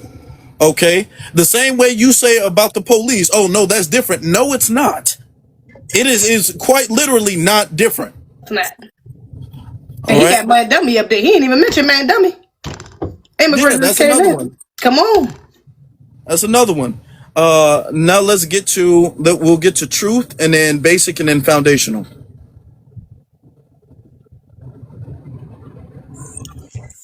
Yeah. Peace. Can you hear me? Yeah, I hear you. Yes. Okay. Hey. Yeah, I'm a foundational Black American, and first off, many of these Black immigrants, to me, they're just chocolate covered white racists.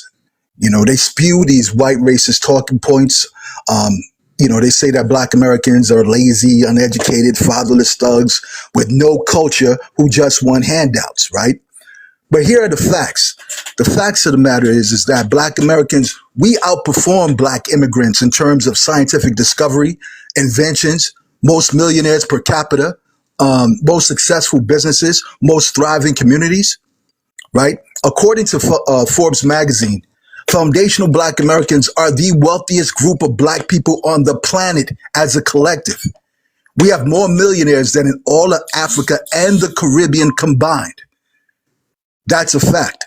And according to Axios, Barron's Financial Magazine, McKinsey and Company, and the Federal Reserve, right? Foundational Black Americans are the second largest group of homegrown millionaires in the United States. Homegrown millionaires. Black Americans own over 5 million acres of land, which is used for farming, business, housing development. We hold $1.7 trillion in purchasing power, right? And we have $6 trillion in total wealth. Again, this is according to Axios, Barron's Financial Magazine, and McKinsey and Company, as well as the Federal Reserve. More than 80% of Black Americans actually live above the national poverty line. This is according to the U.S. Census Bureau, right? And most Black Americans are deemed as working class or middle class. There are 2.5 million Black men in America who are in the upper class per the U.S. Census data. And according to travel metrics, Black Americans, we spend upwards of $145 billion per year on global travel. And you can fact check that, okay? Now, let's take a look at the Black-owned businesses in the United States. Black-owned businesses as a whole, right, have annual revenues of approximately $205 billion and employ over 3 million people. But according to Black Enterprise Magazine, when you break it down, the top 100 Black-owned companies in the United States were founded by Black Americans and not Black immigrants. Okay? What's the top Black-owned company in America? The top company is Worldwide Technology. It was founded by Black American tech billionaire David L. Stewart, right? It has annual revenues of over $18 billion, has over 7,000 employees, okay? Like I said, the top 100 Black-owned companies in America were founded by Black Americans and not Black immigrants, okay? And as it relates to the wealthiest individuals in America, they're foundational Black Americans, and again, not Black immigrants. The two richest Black folks in the United States are not athletes or entertainers. They're actually tech billionaires. Again, Black Americans, David L. Stewart and Robert F. Smith, they're worth like what, $12 billion and $11 billion respectively. Okay, now let's take a look at our communities. Like presently, there are over approximately 100 affluent and upper middle class Black American communities with intact families, high marriage rates, low crime, and high property values, right? We have towns like Ladera Heights, California. We have Charles County, Maryland, right? We have Bowie, Maryland, Cedar Hill, Texas, Springfield, Michigan, right? We have Olympia Fields, Illinois, right? We have Stone Mountain, Georgia, Baldwin Hills, California, and so much more. We have like Woodmore, Maryland, for instance. It's a prosperous, predominantly Black American community with a median family income of approximately $195,000 per year. You're not going to find many predominantly African immigrant or Caribbean immigrant communities like this. Okay. And again, a lot of them like to say that, we don't put emphasis on education, but of course, everybody knows we founded or co-founded over 100 historically Black colleges and universities. And today, 75% of the students at HBCUs are Black American. And according to the National Center for Educational Statistics, right, HBCU alumni actually account for 70% of the Black doctors, 50% of the Black lawyers, 40% of the Black engineers, 40% of the Black members of Congress, and the current students, they say, account for 25% of the Black undergraduate students who earn STEM degrees. So yes, we do put emphasis on education. And overall, what have we given the world? Foundational Black Americans, we have given the world the filament light bulb, 2G technology, what else? The gas mask, traffic light, blood banks, GPS technology. We co-invented the personal computer, right? We hold patents for over 100,000 inventions. Now, the bottom line is this. These, these black immigrants are always spewing their white racist talking points. But I always ask them this: you name another group of black people who have produced as many icons as foundational black Americans. You name another group of black people who hold as many patents for inventions as foundational black Americans, and name another group of black people who have been more influential as foundational black Americans. You can't. And I'll land there. Real talk, real talk. Hey, he ain't told a lie. He ain't never lied. Appreciate that, brother. Thank you very much for that. I mean, and what we're doing is talking about history and facts, things that people can look up. We're not like the other dude talking about like hurt feelings and bitterness and anything like that. No, we're talking about statistics and numbers and names and things that can be researched and proven correct or incorrect. It's not like them who brag about things that they cannot prove, who brag about things that they cannot validate. Top notch. If you disagree so much, you can come up. There's a spot right here for you. But you're not going to be trolling in the chat room. That's what you're not going to be doing.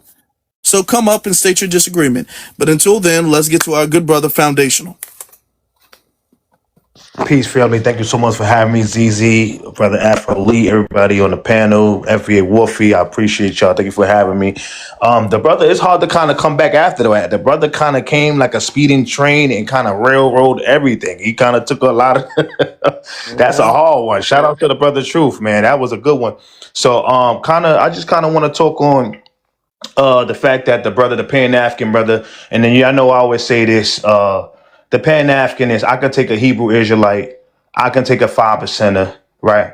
I could take any one of those, right? Because they at least they have a backbone, understand that okay, we draw a line in the sand and we still Americans at the end of the day. We got to make sure we protect ours. So I could take all of those people, but the only type of people I can't take is a Pan African, right? Because they are just a carpet that the world can just walk all over. They are an empty vehicle that people can just use and manipulate, and they don't care about the facts. Like you see the top notch brother in the comments, these are all facts, and he still have he's trying to be a contrarian to what's being said. Although he can simply just come up and debunk if he feel like it, but he won't come up. He's just gonna. That's what they do. They kind of just talk trash and try to come with this self-defeated mindset, and that's the issue.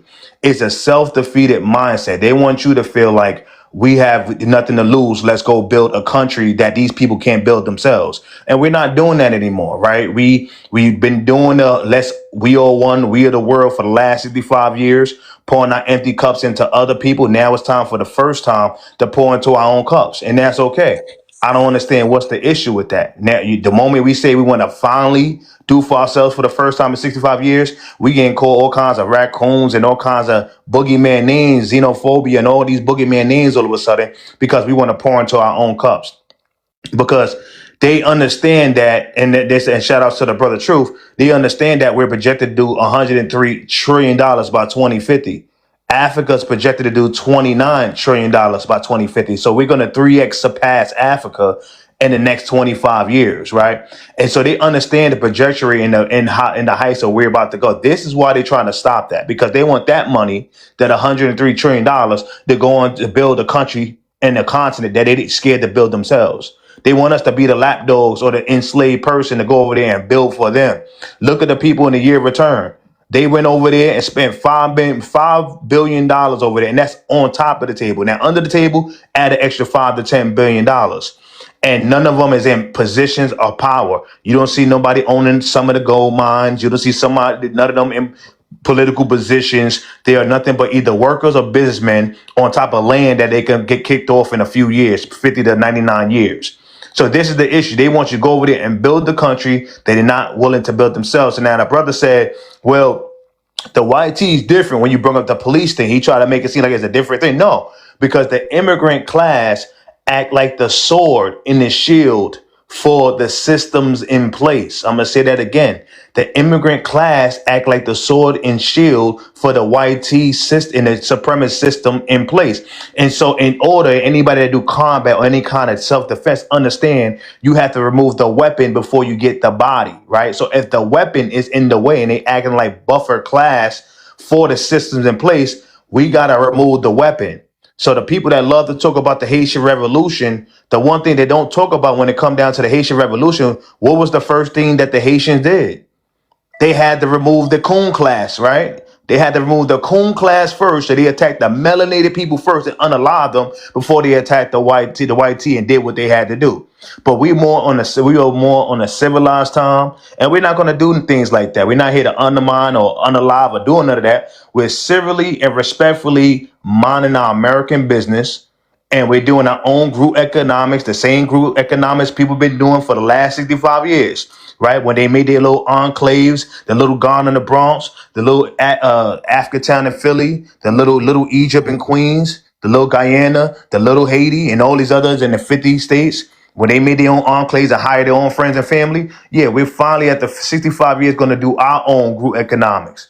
And the reason why they have a problem with that is because they know that a lot of these people are part into our communities, right? Because the dollar, again, like I always say this, stay in our community 6 hours out of the day, not because we're walking outside of our community. It's because we're walking across the street to the Italian pizza spot. We walk across the street to the Vietnamese nail salon, the Haitian spot, the African spot, the every other, you think of anybody you could think of, you name it. The Indians with the 7-Eleven, and they got the gas stations, right? Then we got the Akbar with the halal spot and the chicken spots, and I can keep going all day. And they sucking out 1.9 or 2.6 trillion dollars. So when they say you at the quote unquote bottom of the totem pole, we at the bottom of the totem pole because we're not being tribal and selfish. But the moment we do our own group economics and be intentional with our money and shop at Black American owned businesses, that would change in 24 hours. We will see how fast we will remove ourselves from the bottom of the totem pole. Let's be clear. So now when we talk about the immigrants working harder, if immigrants working harder was really a fact, and then they would be able to build their countries up and not have to flee their countries every couple of years. A lot of these people flee their country. I respect this country and I respect this Caribbean people. So I'm not going to say the country, but we had a young lady that just showed her homeland, and she's been in America for 42 years. And instead of saying, you know what, off the backs of the blood, sweat, and tears of the Black American ancestors, I got the privilege, the money, the resources to bring money back home and build something for my community and help my fellow countrymen and build people up back home. Instead of doing that, she said, screw them for 42 years. Now when things turned a different way, she got deported. Now she going home and realizing, damn, my country in shambles. You talking about the lady in Haiti? Huh? That lady in Haiti. Yeah, I ain't want to. I respect, shout outs to the hate. I ain't want to say it, but yeah, yeah. Shout out to the Haiti. But yeah, the lady in Haiti, she saw dilapidated homes and dilapidated restroom outside, dirt roads, and all kinds of stuff. She didn't care any of the time because they don't care, family, about their fellow countrymen. They care about the optics. They care about what you say about their country, but they really don't care about going home and putting the work and doing the work that really help their fellow countrymen. Their fellow countrymen wish they had a fraction of the opportunities, the privilege, and the money off the backs of Black American ancestors that they have, but they don't care to even help them out. Right. So that my point is that whole work hard, they don't work harder than us. Ain't no way no one can work hard. The things that they bragging about, the most doctors, which we know is not true, the most we did that in the 1800s. First doctors in the 1800s. Richest Black people on earth. That's not because of now. People try to make it seem like we the richest, like that's something new. We've been the richest since the 1900s. Before they start colonizing and going over there and taking over their lands and taking their resources. So let's not use that, well, because of the country's resources. That's why no. We've been in the 1900s before the Berlin Conference. We've been the richest. You better look at the Black American fashion and style and how we looking in the 1800s and the 1900s. And then look at how your country's looking, how you was looking in the 1800s and 1900s. Let's be real. So we got to stop. But this is rooted in jealousy, hatred, vitriol. And I always say, and I'm going to land on this, the prerequisite of an immigrant becoming a United States citizen is to be anti-Black American and side with the white T. So, of course, their talking points is going to be white T supremacist talking points. Of course, their talking points is just going to be echoes online, but we know it's rooted in misinformation and disinformation. And then we come and debunk with real facts, like the brother Truth and I, and brother Afro Lee and ZZ and all of us. Now we get the boogeyman names of hatred, vitriol, and all these boogeyman names. We got to stop playing. You're not on code. You're not trying to be in line and on code. We realize you're not trying to be in line and on code, and we moving accordingly. If you don't like that, that's on you. That's a personal problem. That's an internal problem. We're gonna continue to move forward and build up to our $1.103 trillion in our land. Appreciate that, brother. I appreciate that. I mean, he was cooking, wasn't he? I wish I knew how to do the sound effect thing. I don't know how y'all know how to do that. I don't know how. I don't You know need a how to. soundboard. Oh, they have a Yeah. soundboard. Oh, okay. Yeah. I need to get one of those then. No. But You speaking of you can go haters, to. It's the little pencil marker, brother. It's a little pencil at the bottom. okay. And then you go to sound. When you hit that pencil, you go to you'll see it's a sound effect, Uh-huh. and then it should pop up all the different sounds. Okay. Okay, like Can I go next? okay, hold on. Okay, all right, okay. I'm gonna check it out. I'm gonna check it I out. was I about ain't to gonna say, it put just changed the voice. It changed the voice. it did. It changed my voice. It did. Okay. Oh, wait. So yeah, let me play with it a little bit later. Let me work on it a little bit later then. I hit the chipmunk thing. I think I sound like a little chipmunk. I was right about to there. say it was giving out. I'm waiting. All right. Okay. Okay. Well, I'm gonna play with it later then. Let me not distract. Jay, you wanted to say something. Jay. Yeah, if I may go, I'm gonna speak on the topic itself. Topic on the Okay. screen. Yeah, so the question says Africans work harder and do better than FBAs. I'm guessing that's the statement itself. I don't see no question mark. So that statement itself would be based on facts because end of the day, we cannot come out and keep on pushing this idea that most Black American people call themselves FBA because they don't. So when it comes to FBAs themselves, like you guys have to be self-aware that you guys are a very tiny minority itself in No, your no, own no, no, no, community. no, no, And no. We're not. Stop. can I just finish? Can No, I no. You finish? cannot just. I'm You like, no, no. I'm like, Listen. Hold on. intellectually Hold on. biased. That you as a We're gonna practice some American decorum here. you say, We're gonna practice some American decorum because you guys keep. you If you talking about unmute American. yourself, if you unmute yourself one more time, I'm gonna kick you off because here's the thing: you keep trying to separate FBA as if that's some type of segment of Black Americans. FBA, Black American, what you would formally refer to as African American, it's the lineage. FBA means the lineage. It doesn't matter. Hold on. It doesn't matter if most of us call ourselves FBA because you wouldn't sit up there if we change this to African American, you wouldn't say, well, most Black Americans don't refer to themselves as African Americans. You wouldn't do that. So you're not Okay. gonna sit up here and do that with FBA. Address the prompt. See, don't be disingenuous. You coming on? You coming off? So Don't be let me get it disingenuous. straight. You caught me off. You threatened. Hold on, Jay. Hold on, Jay. So, brother, Yeah, just can to I give you a little on this Jay. guy's Jay, crazy. he's the main one that mutes people. He This guy make let me panels about us 24/7. So that's why he don't have no control right now because just he actually does this on conversation. panel. Are This is you why you talk triggered, Jay? conversation. Jay, are you triggered? Are you This triggered? is FBA scholar. You're scared of something. This is FBA scholarship. This is what you call scholarship, really. You This haven't is let me what talk. what? This is what Okay, so what? again, I didn't spend up to 20. Okay, Yeah, I need a translator okay. too. I mean, I keep on getting interrupted every single second. You guys might not want to have a conversation. So again, I'm not speaking for up to 20 minutes, 20 seconds itself. You cut me off.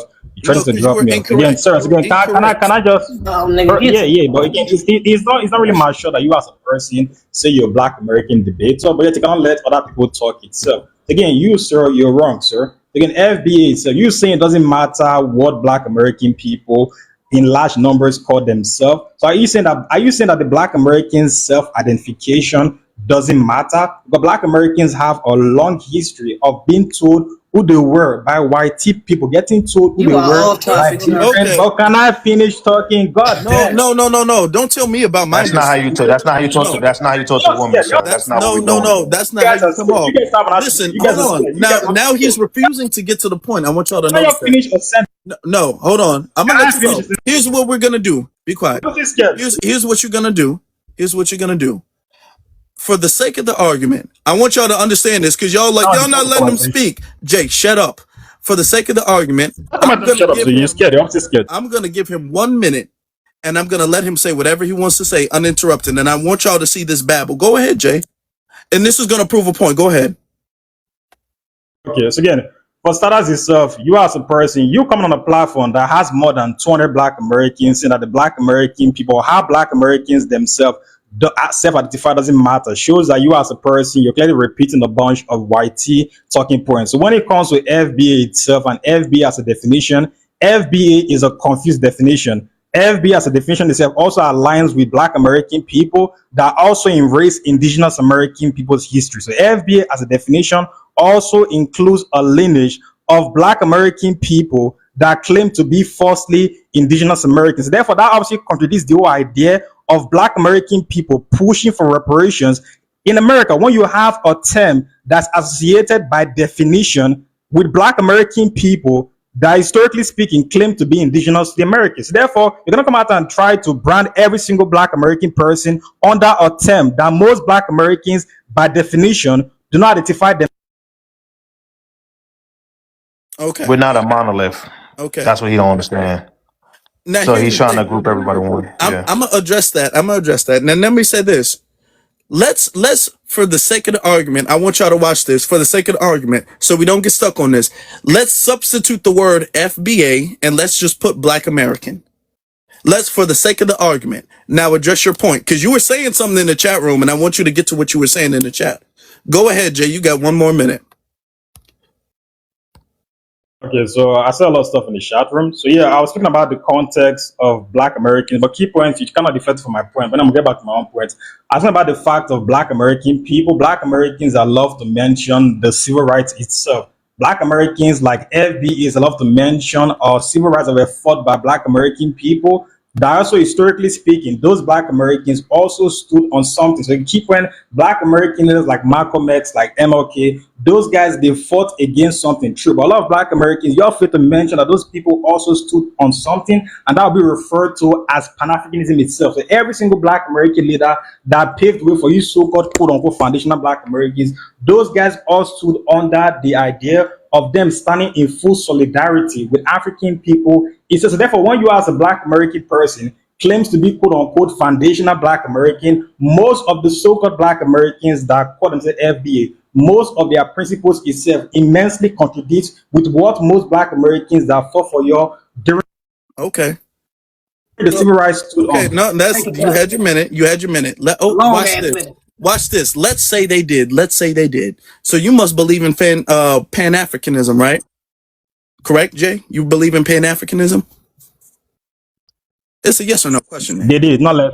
Yes, I do. Not let's say they did, sir. So But yes, hold I on. do. So if you do, what are you doing? Because I see the Nigerian flags in your bio. I see a couple of different flags in your bio. What are you doing to push Pan-Africanism in Nigeria and to end all of those tribal wars that you guys have all over Africa? You got a couple of African flags. Why are you coming to America, the only place Pan-Africanism has ever really existed? Why are you not going back home?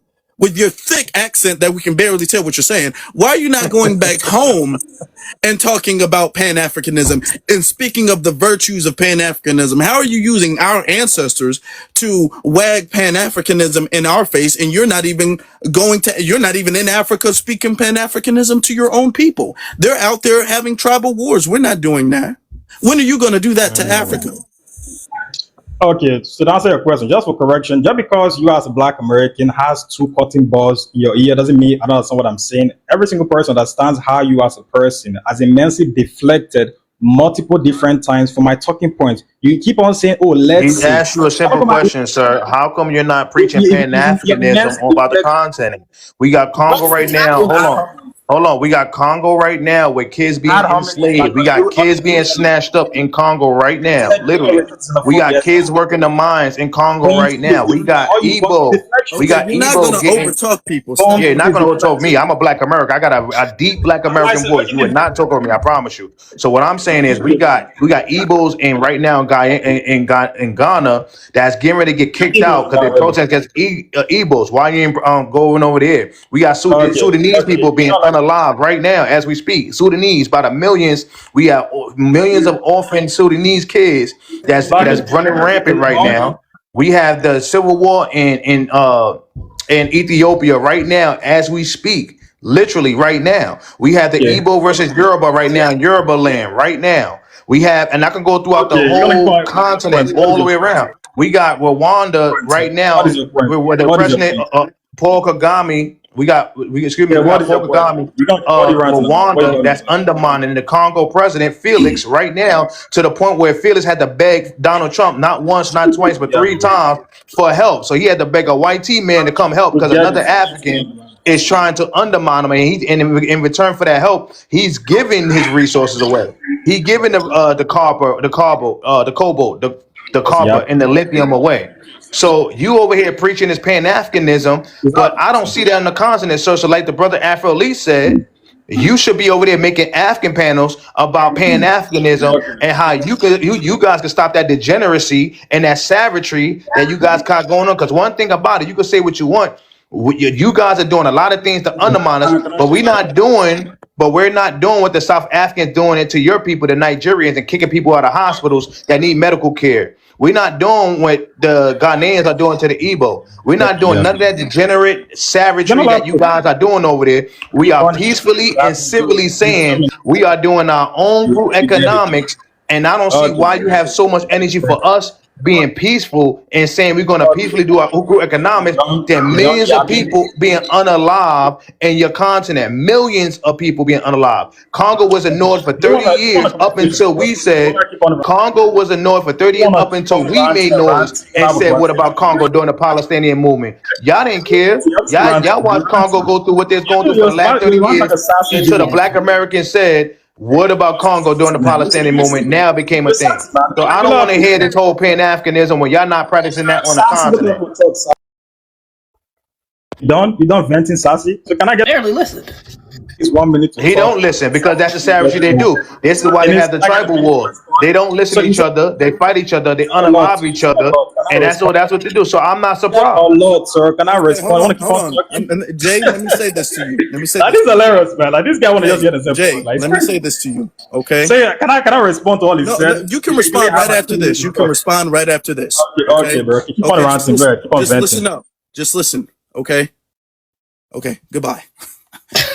Thank God. I gave him minutes. No, don't say I wasn't fair. I gave him time to speak. I gave him time to speak, and he's done. That's He over did with. not take advantage. Okay. We have more Hurts. important people who want to speak. All right. We have way more Actually, important people who want to speak. These people who come over here and preach Pan-Africanism don't believe in Pan-Africanism for real because they don't want Pan-Africanism in Africa. They don't Facts. preach the virtues of Pan-Africanism in Africa. They don't even preach the virtues of Pan-Africanism in America to other Africans. But they talk about yeah, Malcolm X and Dr. King were Malcolm King with no Pan-African. damn. He was no damn Pan Which, to Africanist. be honest, is very arguable because the thing is that what y'all are saying Pan-Africanism is today is not what they were on. They Right. were not on what you were on, what you guys are on, because y'all were really just trying to siphon resources and finesse and cosplay and tether. They were not on that. All right. They were not. It And says, one last thing, if you don't mind me, brother Afro Lee, is I love when they bring up Malcolm X, right? Because one thing we got to understand is that they and all the leaders was about home first. They was about protecting home first, right? Yep. They talked about protecting here from police brutality here first, right? So let's be clear. And another thing is, since they like to bring up Malcolm X, what happened when Malcolm X went to the African summit in the 1960s? And he said, and I'm paraphrasing, he told the brothers, hey, I'm going through things here in America. I may need some help here in America. And you know what they said? And again, I'm paraphrasing, but you could look this up. They said, your problems are your problems, and our problems are our problems. We have our own problems. So they didn't believe in Pan-Africanism. Yeah, they may have said, our leaders may have said, you know what, let's work together in some form of Pan-Africanism. But Africa didn't believe in Pan-Africanism because they told them straight up, your problems are your problems. Our problems are ours at the African summit, all of the leaders. So we're not going to play that game of we are the world kumbaya, let's get together. Let's stop playing with us, stop gaslighting us, and that's manipulation. yes.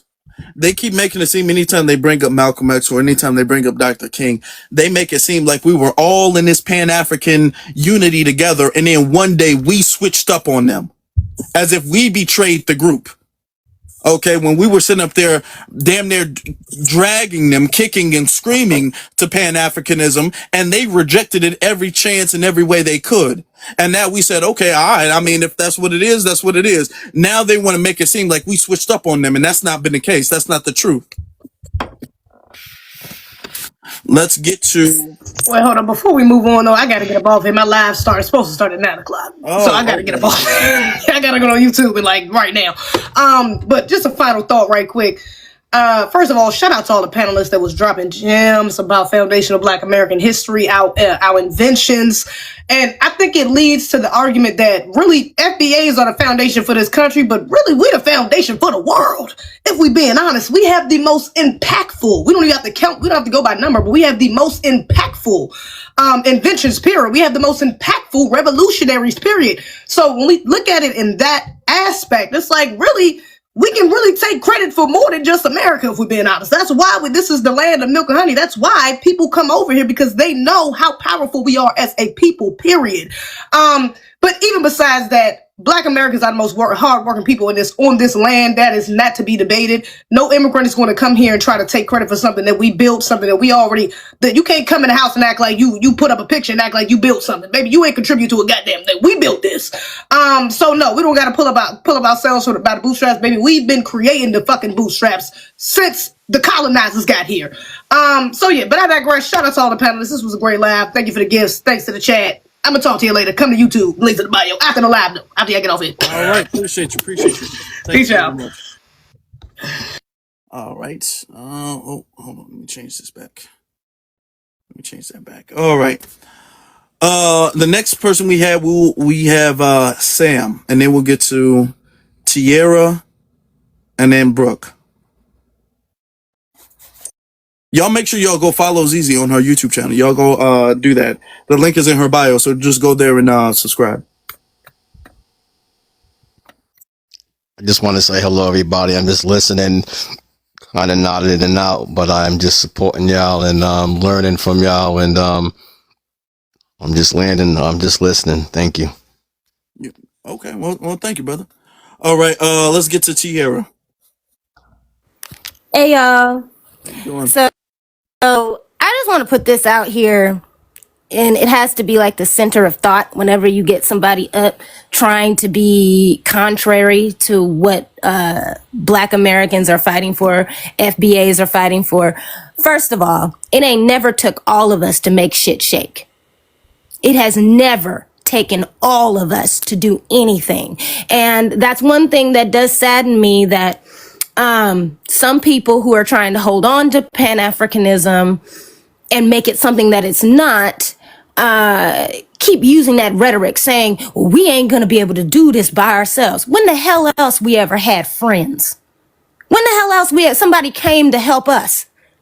They didn't want to let us out of slavery. Did a boat from Africa come to help us from slavery? I'm trying to figure out. Now, I'm gonna give the Haitians their just due.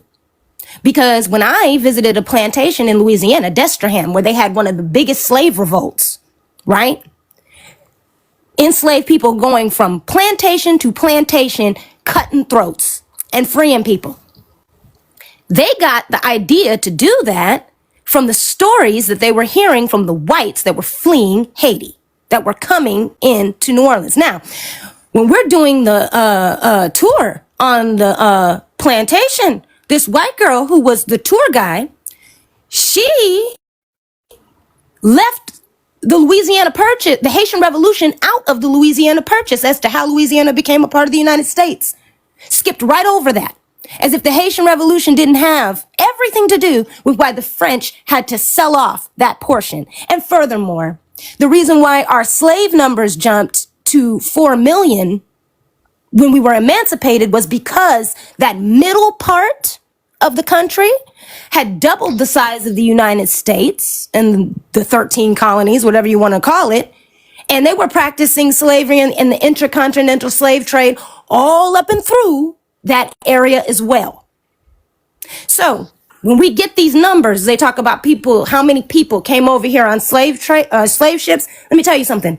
My 17-year-old son did the math on that and proved that it was mathematically impossible for the number that they said they brought over here with the amount of boats they had and the amount of months it would take round trip to do it. My son, who is in 5 AP classes and in calculus, did that math real fast and showed me how it is not possible, how one of the variables has to be wrong, because it would have taken like 80,000 months or something to do it. And that mathematically does not fall into the 100 and some odd years the transatlantic slave trade was going on. And they never thought that niggas would be able to read well enough to figure it out, huh? I'm telling you, my Gen C son figured it out based off of, he can do math better than I ever could. And he's not even grown yet. So I just want us to understand, because they're playing a hat trick with the African Union, because white folks are working with them to make us the 6th region of that situation so that they can give our reparations or whatever it is they want to give to Africa and let them divvy it up to us. That is why you've got people up here coming up and saying shit like, not a lot of black Americans identify as FBA. They don't have to. Most black Americans know we're owed something. Whether or not they want to admit it or not, whether or not they too weak and scared to fight for it. Because there's that too. But again, to my original point, it's never taken all of us. It's only taken a select few to make shit shake around here. And whoever's in the chat saying that Haitians have nothing to do with Louisiana, that ain't what I said, is it? I said that I visited a plantation, which most of us have never been to, but we'll take our ass all the way to Ghana and go to Elmina Castle and pay to go in there, where our so-called cousins, ancestors brought us to the white people and had us locked up, but we think something's weird about going to a plantation. Anyway, I was there, and basically the history of the 1811 slave revolt down there is based on the slaves getting an idea from the horror stories they were hearing from the white people that were fleeing Haiti. Haitian Empire. Happened in 1811. The Haitian Revolution was 1804.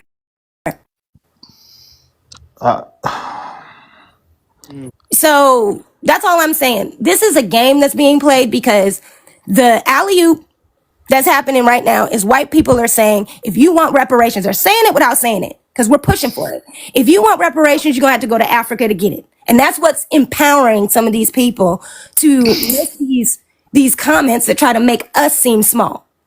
And that's all I got to say. Okay, if you don't mind, if I could give like a gentle touch. Go ahead. That was dope, by the way. Thank you, young lady. Shout outs to the sister T. Thank She's you. factual on everything. Broke it Just want to down. kind of, because we have this. Can y'all hear me? Yeah.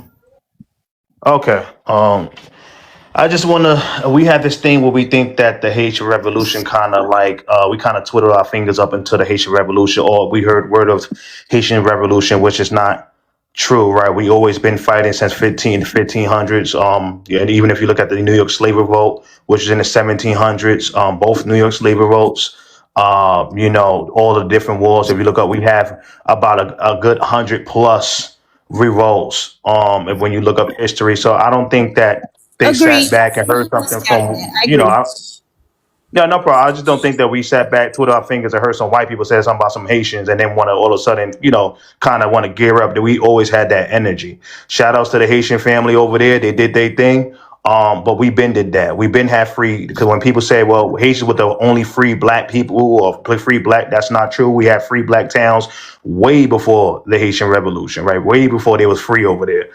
We had free black communities and everything. So that's kind of been the rhetoric that's been going around. Not saying you, I'm just saying in general, I've been hearing.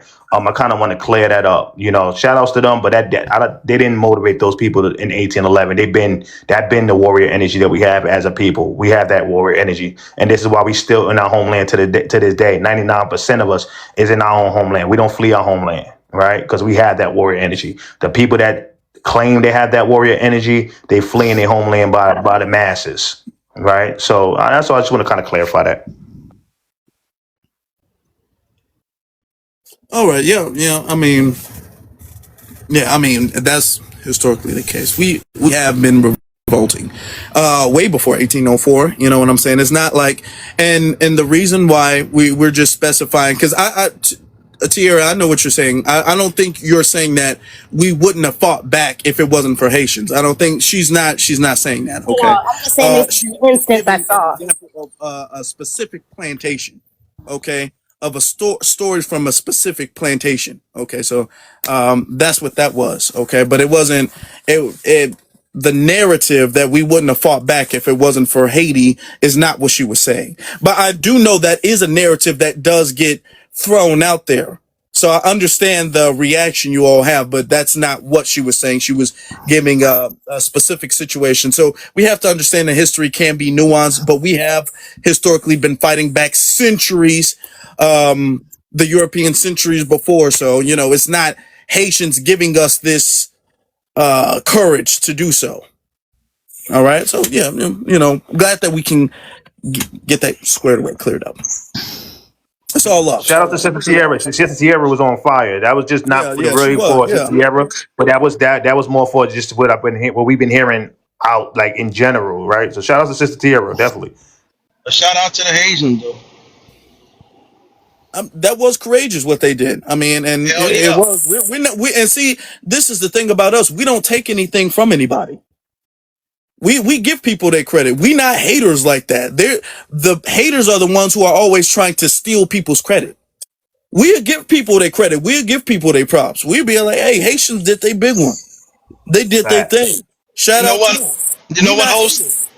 I want to say this to you. When Jay first came up, I hope everybody saw the No, arrogance oh, my that bad, brother Joseph. Hold on, let Afro finish real quick, and then he gonna let you say your point. He was in the middle of saying something real quick. oh, Yeah, okay, this sorry is. about that. Yeah, it's no, we're not haters like that. We can give people their props all the time.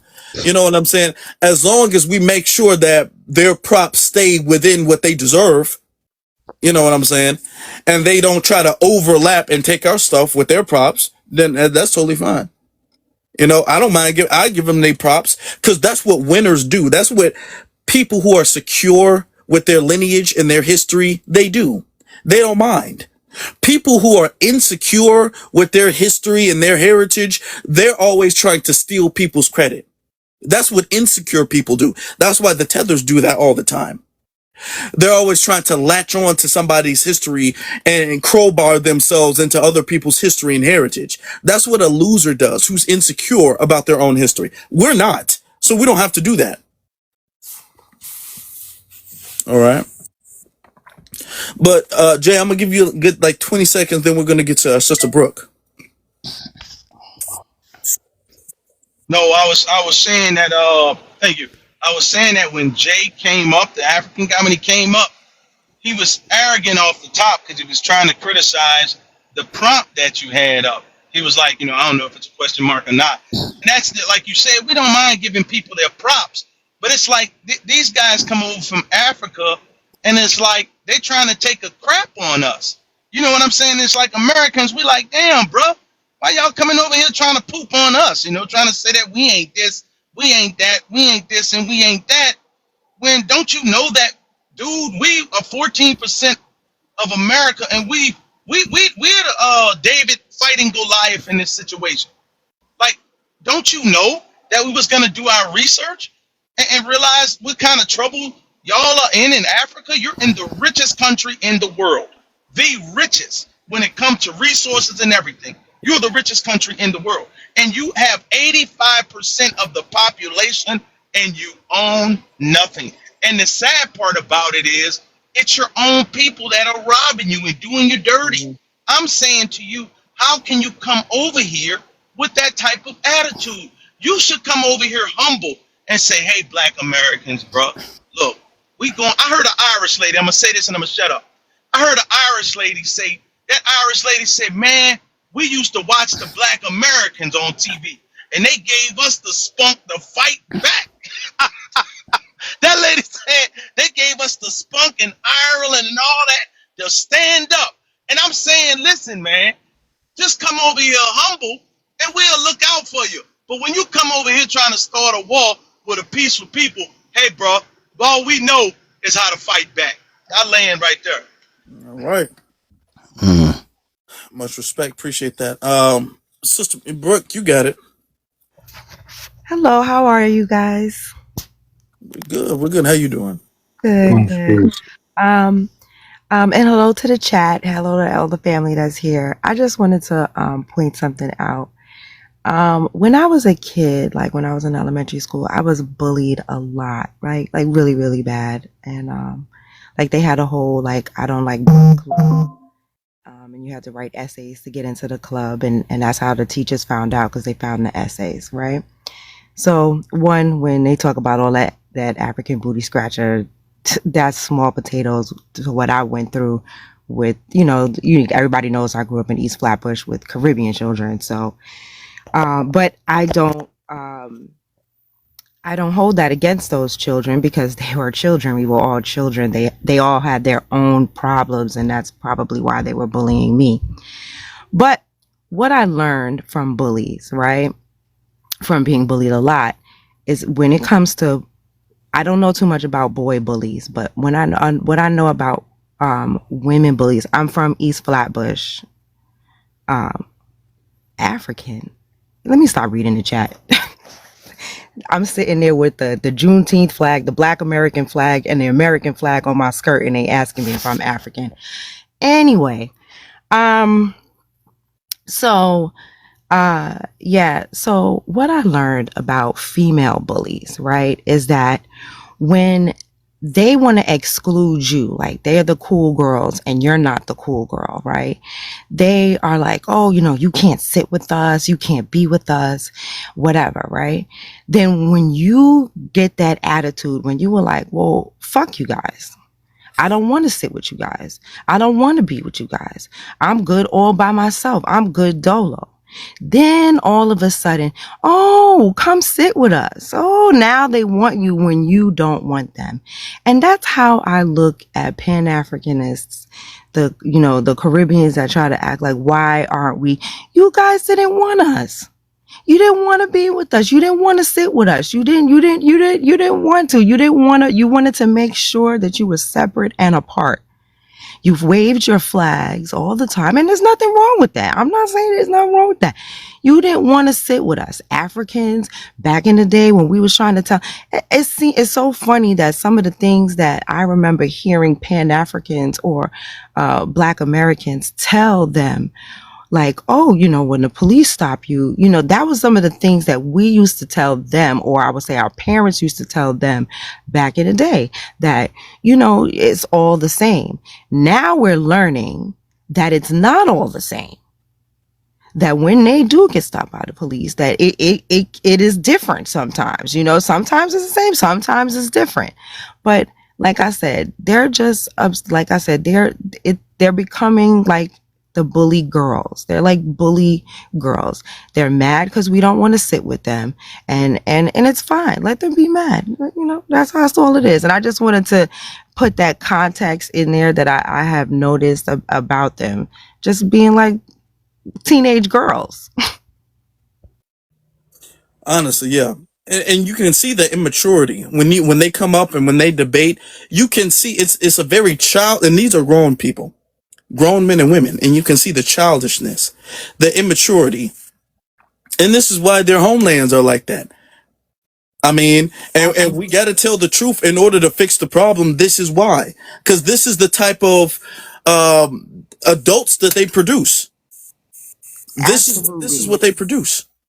I don't know if you've seen that video where this African guy had this young girl. She looked no more than 14. I guess she was like working in his house.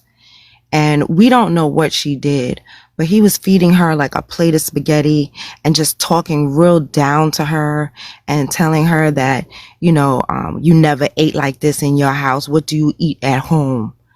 And because of what you did, he wouldn't say what she did. Because of what you did, now you're going to have to go back to your house and eat fufu. It's just how, like, we don't even do that. Like, we don't talk to children like that. You know what I mean? Like, and this is him talking to a girl from his own village, from where he lived. We don't talk to people like that. And we don't treat people like that. and you know that, and so they can get mad if they want to.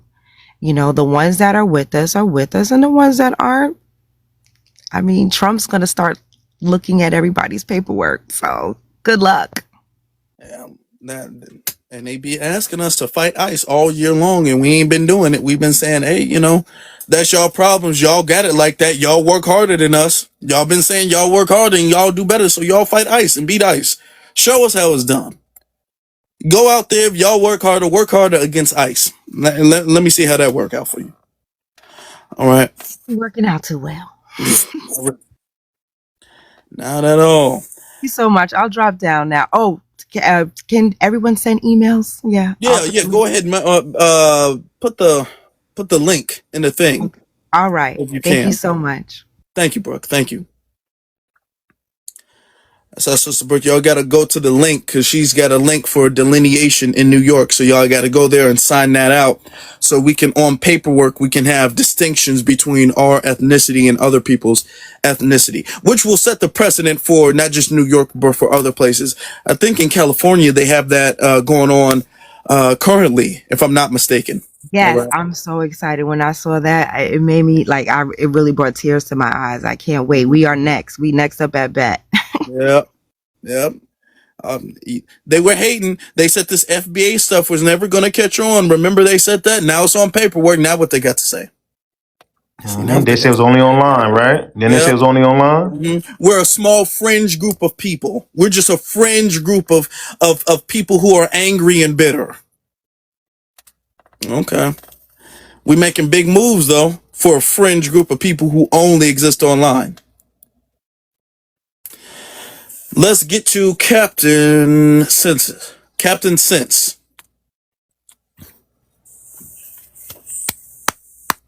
Captain Sense. All right, that's cool then. We can get to Poor Righteous Teacher. Captain Sense, are you here? Come on, Captain. So, you got to be ready, Captain. Come on. Why? Yeah, I don't understand. Africans. So you're saying 2% of the U.S. population, the Africans that are there, are causing you grievances in your country.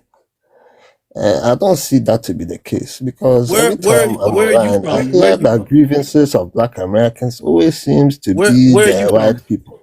But I don't hear hold on, sir. Where are you from? Where's your lineage from? Don't just say Africa. Tell us where you're from. You can unmute yourself. I am Asante. I'm a Ghanaian. You're from Ghana. Okay, what state do you live in? Yeah. What's up? What state? What do you mean state? In the We don't United have States. So you live in Ghana? Yeah, I'm in Ghana. Sure. Okay. So you live in Ghana and you're worried about what we're talking about in America? Why?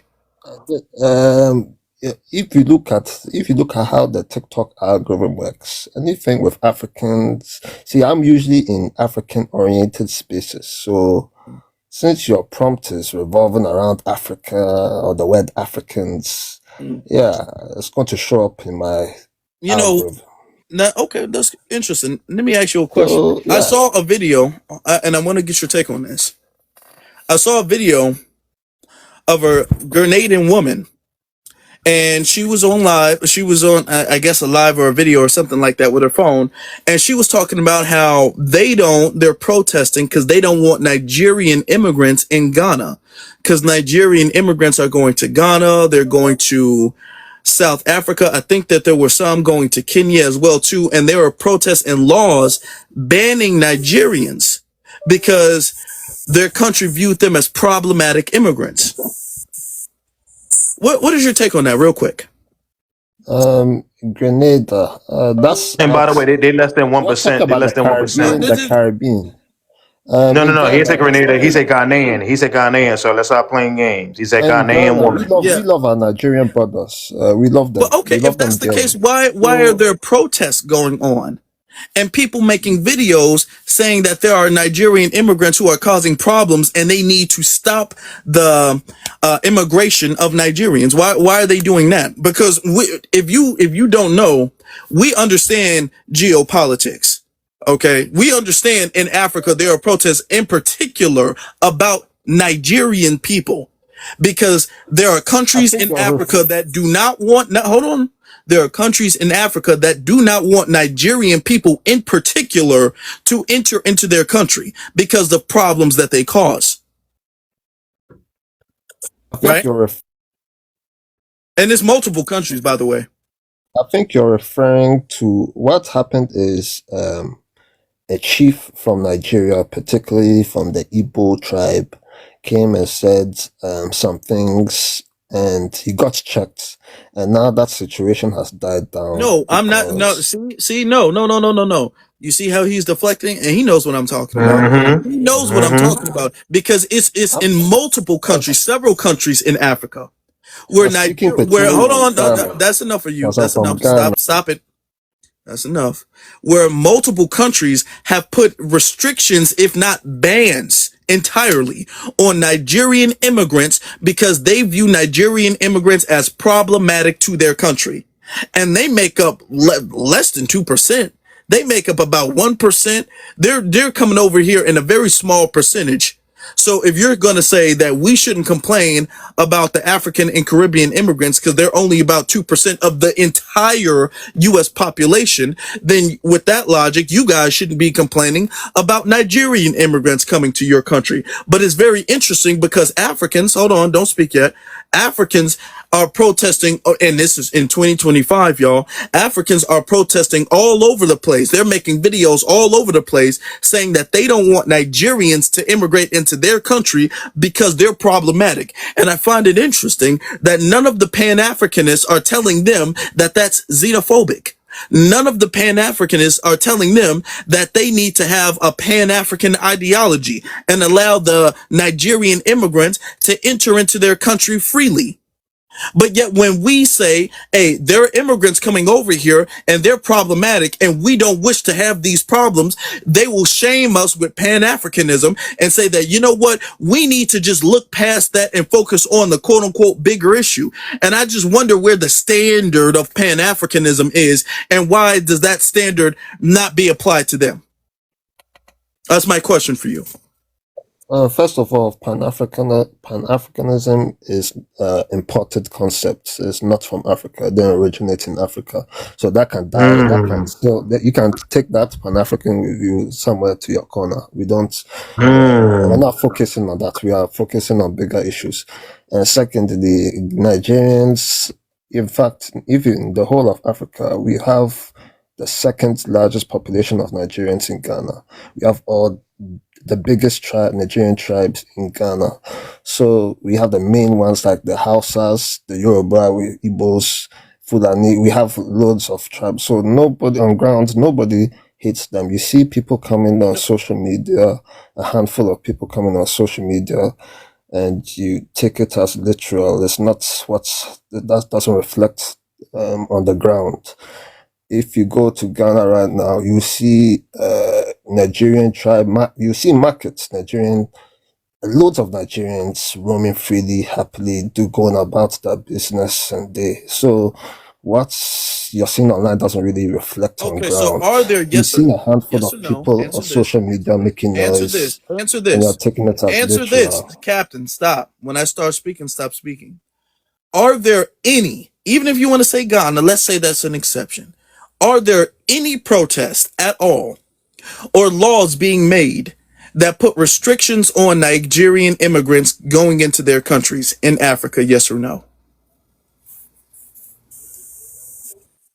Not in my country. We don't have. No, yes or in Africa, the whole continent. Yes or no? Not that. Actually, I've specifically the only one I know is Seychelles. That's about it. No, there are some, and they're major, and we've seen them because they're not just. It's not just online or on TikTok. We see it on the world news. Al Jazeera's What talking about it. African Stop. Oh countries? Can you name? no. The news is gotten that bad that the news is actually talking about it. So we actually see it going on in real time. So you're saying it as if we don't know, and we do know. You do know we have access to information about what's going on over there, do you not? Then you know that this, this rhetoric you're spewing is actually false. In fact, even our president, which is half Nigerian, has ties to Nigeria, diplomatic ties. Even our previous president have, serious diplomatic ties to Nigeria. Would quickly, even he came out and debunked all this rhetoric coming from He came out and debunked the from live this protest that was social going on. media So you're because saying this. it's not. Hold on, You're saying it's not real. hold on. He said, you know what my president said? He said that we are close cousins. You see a handful of No. people on I'm not TikTok talking and about what the social media president, because y'all jubilating, government is corrupt. Remember, having y'all keep these bragging about how corrupt y'all government is and how untrustworthy your government is. I'm talking about what the people on the ground is saying. I'm people. talking about Yes, what the I'm telling people in you, the protest are saying. we have Yeah. around 3 million Nigerians which moved into Ghana with visa. Some have intermarried, mingled. In fact, we're in a group Doesn't called mean people not ECOWAS. protesting, Hold on. sir. Stop gaslighting. Doesn't Yeah, mean people but are not protesting. that's what you So see if I on can social jump in, media. Afro, if you So don't mind, because Okay, he's that's lying. enough. you Okay, see, hold on. Captain, do you see how he's just gonna sit up there and deny Hold on. the fact that this is going on, the fact that this is something that people can Google, people can actually look up the clips, people can go on YouTube. I've actually shown it on my YouTube page. Okay, Can I people ask him can a quick actually do that. question? So A real clarifying quick, question? Hold on. real quick What's before you ask the question, I wanted to say this real quick. I like how when it came to us, he made it sound like it was a big issue. How can you 2% of and right? He made it sound like a big issue, right? But less than 1% of his community, right, which is the Igbo Nigerians, and he made it sound like, well, it's just a handful. No, it was hundreds of people protesting in the street. They were knocking down businesses, unaliving people. These things were happening. We're not going to play this game of, well, just a handful, and you're going to sit here and downplay it. And yes, your president did say that, but that doesn't mean that people are on code with the president. They always protesting against it. This is why he had to come out, because the majority of people, it was such a big deal that the majority of people were saying what they were saying that he had to step out and say something, because it had to be a response to a cause, right? A cause to an effect. So we're not going to play this game of well, it's just a little bit of people, it's not many, we love Nigerians, because let's stop playing games.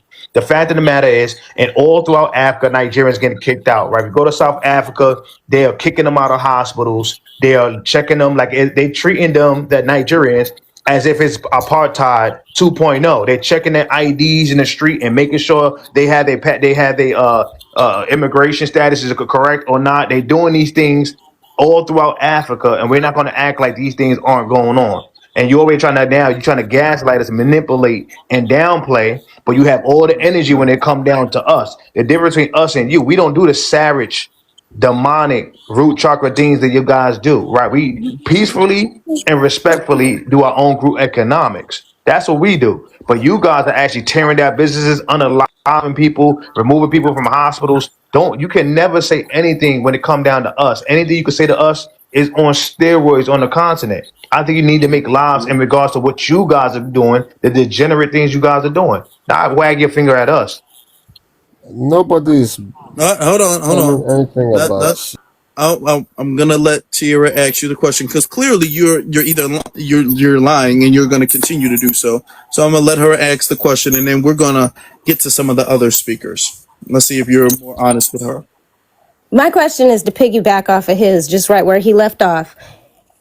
If there are people online making videos that are false about the condition of Africa, why is your conversation not with them? Why are you running over here to us? If somebody is saying something that's not correct about your tribe, your people, you need to be talking to your brethren about what they're saying, how they're putting it out there, and what's going on, and clearing that up. Not the ears it's falling into. Because if you can't tell your folks what to do, you damn sure can't tell us what to do. Yeah. If you can't tell them to stop getting on the internet and misrepresenting y'all, if that's what it is, you damn sure can't tell us, just don't listen to it. That's not the way People, you fix a problem. Go to the root of it. it's the internet. People can come out. They're free to say anything they want to say on Yeah, but you internet. have an issue with what we say though.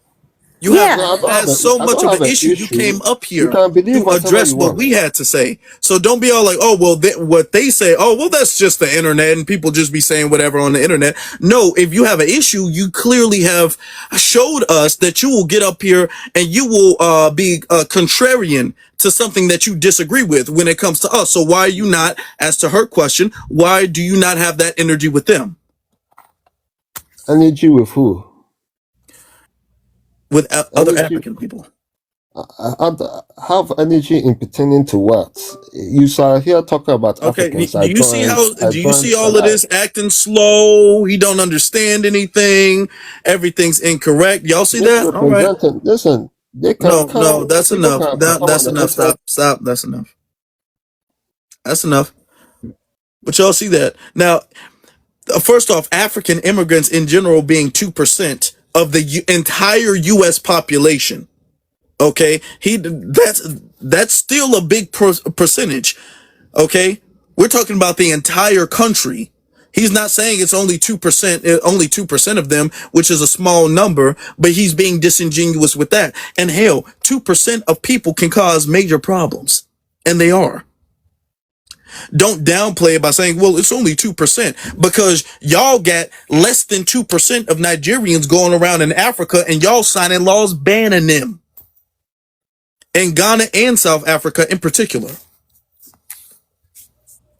So we ain't gonna play about it.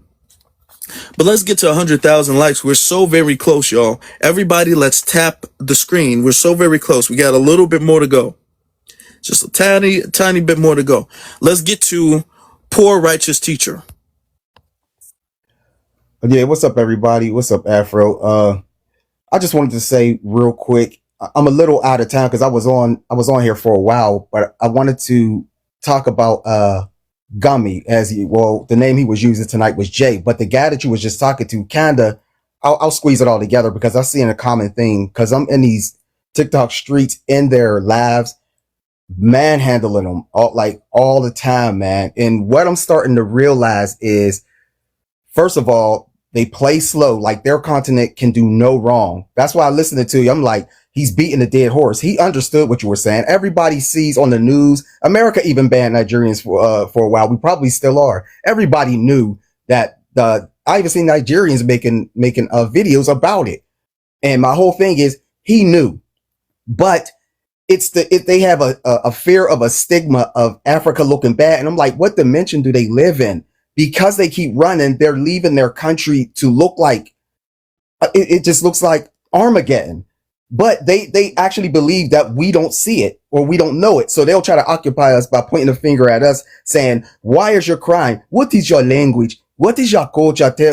Like weird stuff, man. And I'm trying to tell you, man, like it gets to the point where I'm finally starting to figure out that it's a deeper meaning, and it's kind of goes back to what Foundation was doing when Jay was on the line. First of all, I was glad he had his boot on his neck, because dude is a straight foundational Black American hater. He's notorious all over TikTok. Like, he just tried to switch his name up, but he's one dimensional and he only has this information. I want to prove that you're not an Indian. Like, that's what he was trying to pull you at.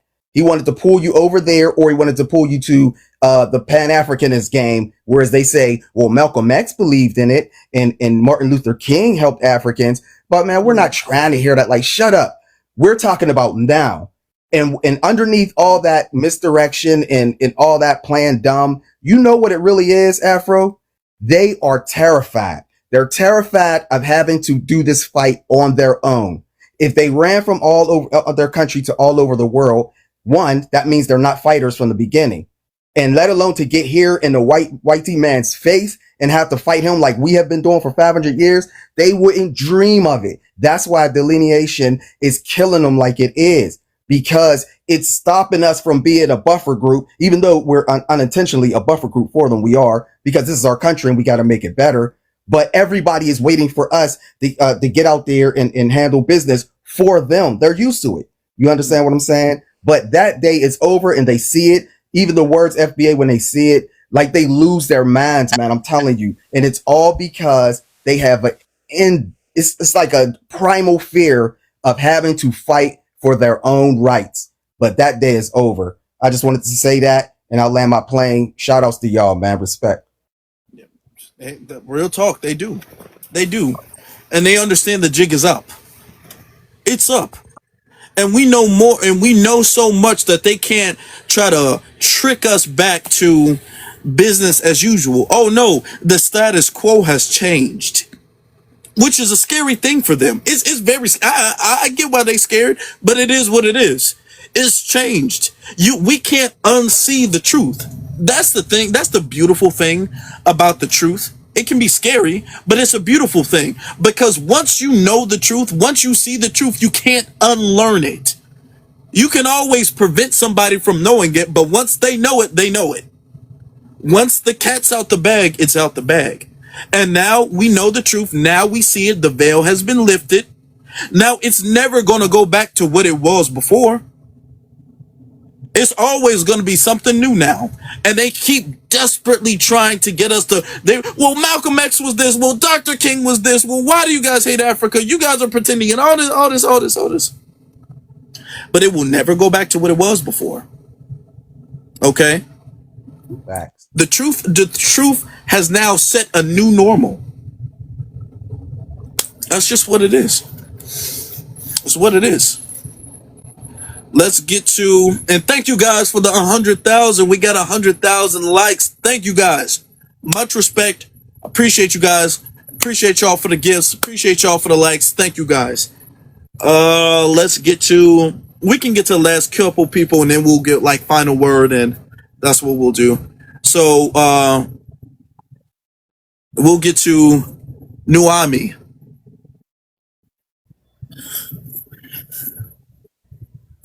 Hope Nuami, you up, Nuami?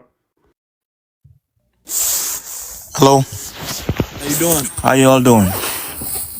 Good, brother. Where you from? Gambia, West Africa.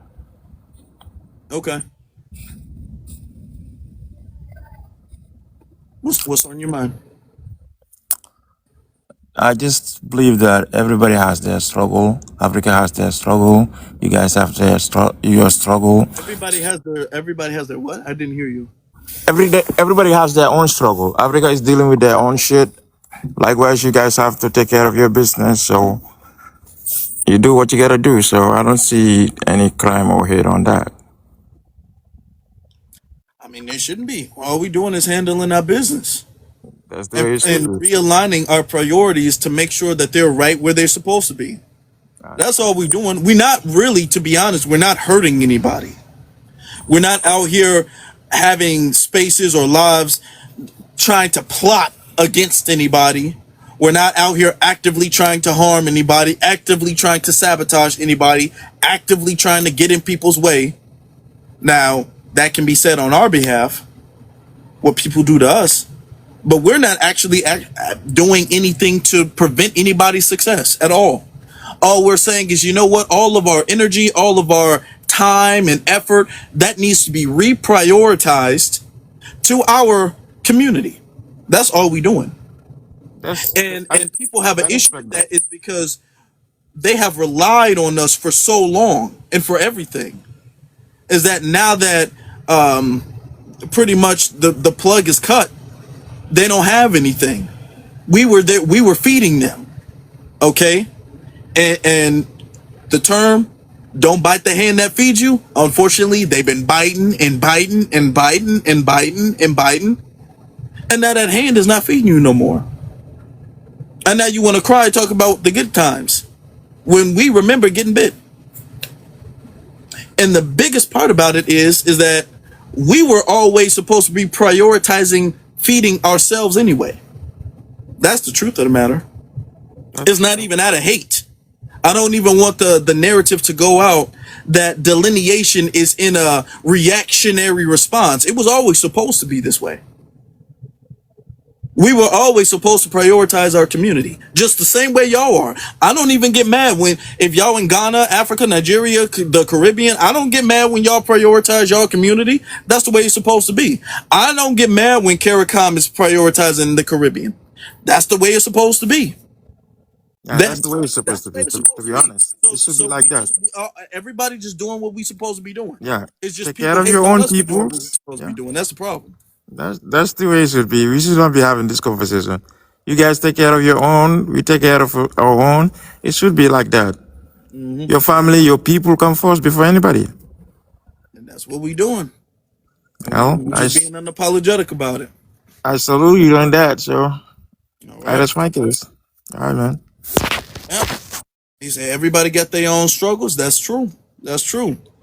You know, and we just got to reprioritize. And it's not out of hate and not out of vitriol, not out of retaliation, but we are just aligning ourselves properly, and we are reprioritizing where our dollars get spent, where our time is spent, where our energy, where our activism, where our focus, where our concern. We're just reprioritizing that and making sure that our priorities are proper, which is our community. That's all we doing. That's not hurting nobody. It shouldn't be.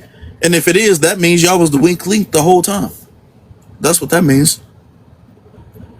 Okay, but let's get to Blue Fire, and then we'll get to Tierra, and then Truth, and then Foundational. We'll wrap it up. Good evening, y'all. Good evening, Good evening. How family. you doing? I'm doing good. When they say they hard workers, I first of all, they don't have the time and the experience that we have in this country to call themselves hard workers. Most of them only been here less than 30 years. Most of them been in this country, came in the 2000s. So to sit up there and try to say that they're hard workers than us, then they would have to been here just as long as we've been in this country putting in the work. They haven't. How could you say you a hard worker when the red carpet was already laid out for you? You didn't have to put in the work that we had to put in for all these years. You can't outdo people that been doing the work way before you.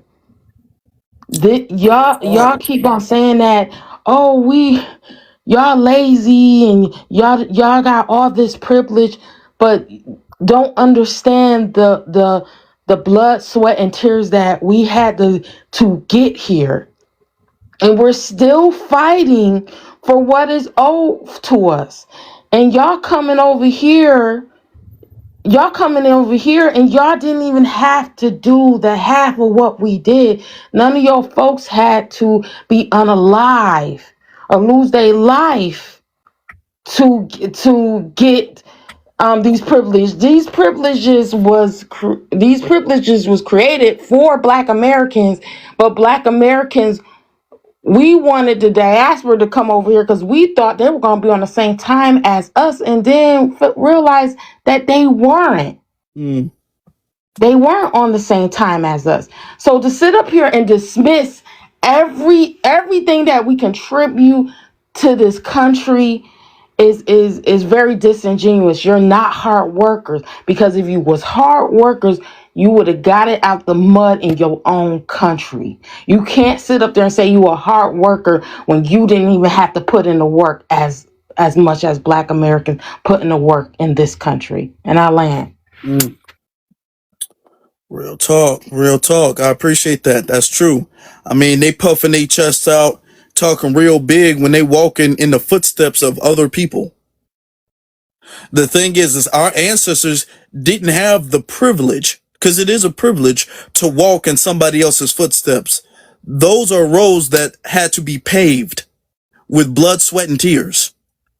And now other people are walking in our ancestors' footsteps, eating off the labor, eating off from the fruit of the tree that our ancestors planted, talking about how hardworking they are.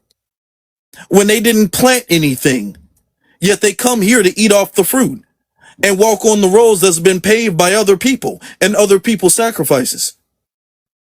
And they don't have the audacity not only to respect that and to show appreciation, but then to say they did it themselves. It's very disrespectful and will not be tolerated. All right, now let's get to Tierra. You with us?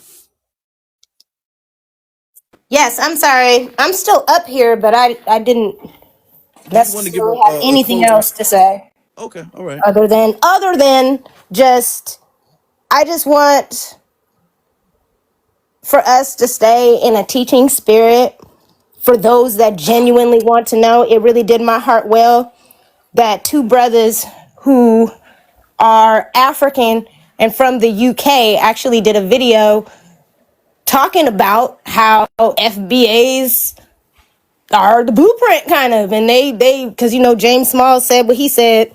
They put up one of his videos when he was telling the whole truth on 125th Street and broke it down and was like, and they're not us. They're over in the UK and they see what's going on, and that's what scares people. When you got white folks, foreigners, whatever the case may be going on with this administration, making people say out loud, damn, black people really knew what they were talking about. Damn, black Americans really ain't never missed, have they? When people are saying that out loud, you're gonna get these people coming out, like brother was saying, terrified that they're gonna have to rock by themselves. And just like you wouldn't tell nobody to stay in an abusive relationship, that it wouldn't be cool for somebody that you with to carry them and then do a whole bunch of stuff for them and they turn around and be like, well, you didn't really help me all that much. Well, I did this on my own. Nobody would sit up and say that that's a relationship you need to be in romantically or even with your family or friends. So why are we being asked to do it? You wouldn't tell your cousin or your little sister to do that, but you're telling us to do it. It's just something to think about. Point. Thank you for that. That's a good analogy. This one-sided toxic relationship that we got to keep out of some type of nostalgic morality of Pan-Africanism is over with. And that's over with. It's a done deal. All right. Well, let's get to Truth Champion.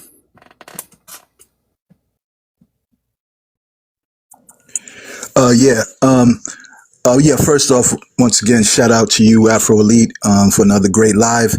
Yeah, I just wanted to say this, that, many African immigrants in particular, they come to the U.S. having this, tribal mentality and this classist mentality.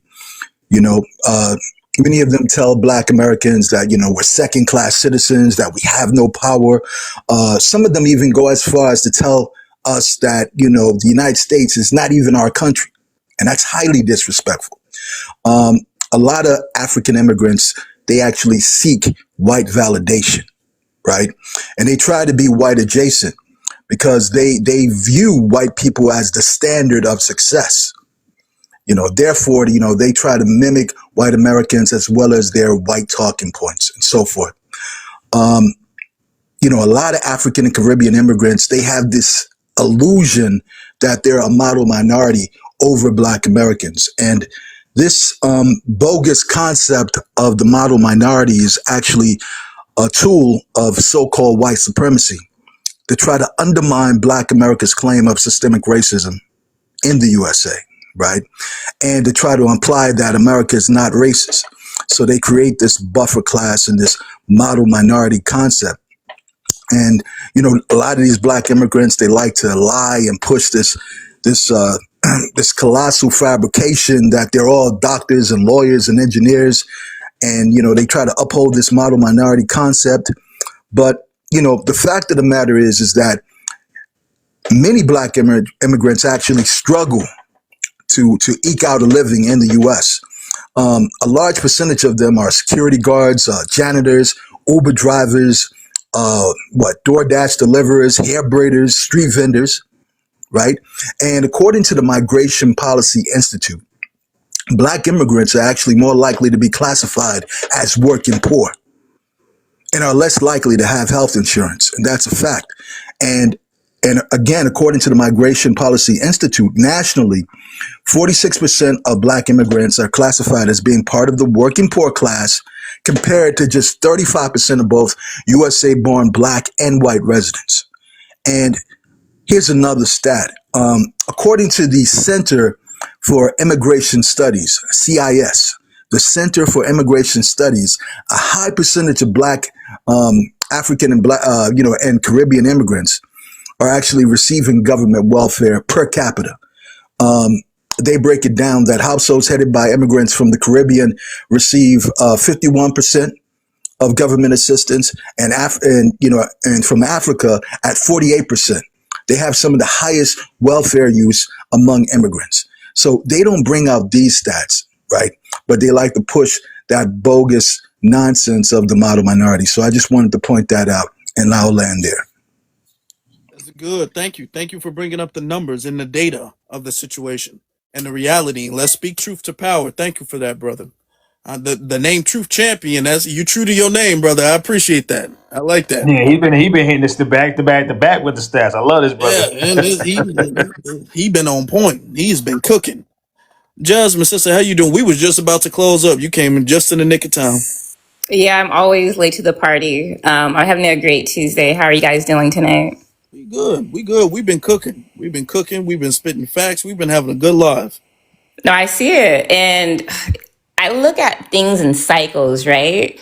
And we're back at that cycle of us being extremely pro us, whether it's pro BLK or FBA or American Indian. We're all like fighting on this one landmass that's now known as the USA to make sure that people don't come and take things from us that are rightfully ours, because this land is our land. It's so basic, but they don't understand that because they're new here. Like your prompt is talking about Africans working harder or doing better than FBA. In no reality does that make sense. Like, let's look at what's going on right now on that continent of 54 countries, with multiple races and ethnic groups and tribes that can't seem to get it together. If they were the leaders of this reality, we should be over there begging to go back to that continent of 54 countries, minus 3 felons, because there's 3 countries that are kind of doing okay. But if that were the reality, we would go to your schools, your universities. We wouldn't have to flee. And we're the only group of melanated people, the Negroid looking type, as you guys like to say, that hasn't and doesn't leave this this country. We'll go to other states, maybe other cities, but to completely leave our family and friends and loved ones behind is very weak. It's freaking weak. And it's why you keep getting chin checked by countries like the USA.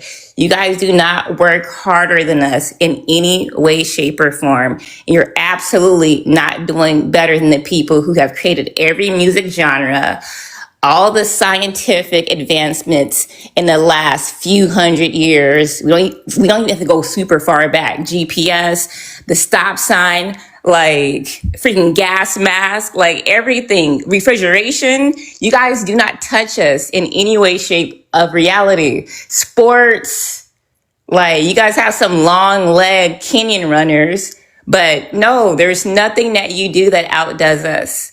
And that's just me loving the US and the way that you guys love being Yoruba, Igbo, because that's not the same as the Yorubas and the Fulanis and all those other freaking tribes. As much as you have pride in that tribe, let us have our pride in who we are.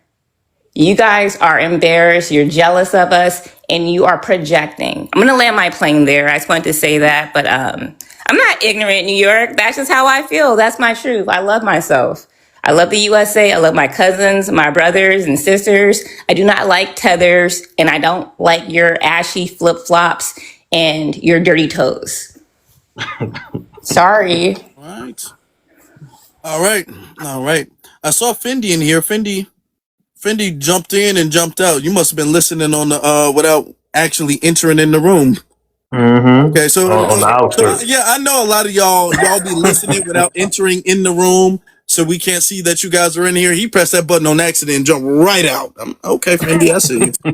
All right, but we've been cooking for a good minute. I don't know how long you've been listening, but we know you've heard it. We know you've seen it. So that's all we need to know. You got the message. Okay, watch your mouth. But that being said, y'all make sure y'all follow For the Culture so y'all can listen on the playback. Okay, y'all do that, and y'all can hit the follow me, so that way y'all don't miss out on anything that we do here. All right, because I we didn't get my always go final word, live. All brother. right. So, foundational brother, can you close us out, please? Sure, if I can get my final words, so I can close you Oh out. yeah, yeah. Go ahead, go ahead, go ahead. No problem. Nah, so what I think honestly, what we're going through and what we're seeing right now, because I like to look at the psychological aspect of things, right? Because it's a spiritual warfare and it's a psychological warfare, right? We got to understand these are the people of the 10 cents a day. These are the people with the bellies on the TV and the flies on the face. So we got to understand that media, the YT media, showed them in this kind of light for the last, I don't know how many years, right? And so what's going on is now they had the opportunity to have now their voice being heard. The problem is they're going about it the wrong way. And so right now, what they're trying to do is fight for some kind of dignity and self-respect, and then but in the means of doing it by undermining us. So they think because we are the trendsetters of the world, because we are the most emulated, right, the most copied around the world, they feel like they must attack the great. It's like think of anything in any sport and anything, you always want to go after the greatest, right? You know, you don't want to go after the regular people that's around. You want to go after the greatest people that's at the top. So their thing is let's attack the great. That's why they always had these silly questions like, what is Black American culture? Well, what is Black culture? And all these other things, trying to do this fake, this weird dissecting and understanding and knowing exactly what Black American culture is. It's all around you, feel it, you see it, right? And so that's what this is all about. They're going through a stage where they're trying to kind of pump themselves up because they want to kind of build their countries up and build, the continent up, but they don't know how to go about it. And they have so much ego to say, hey, Black Americans, how do we go about it? Oh, hey, Black Americans, let's work together to make things move. Let's move the needle both in America and in Africa.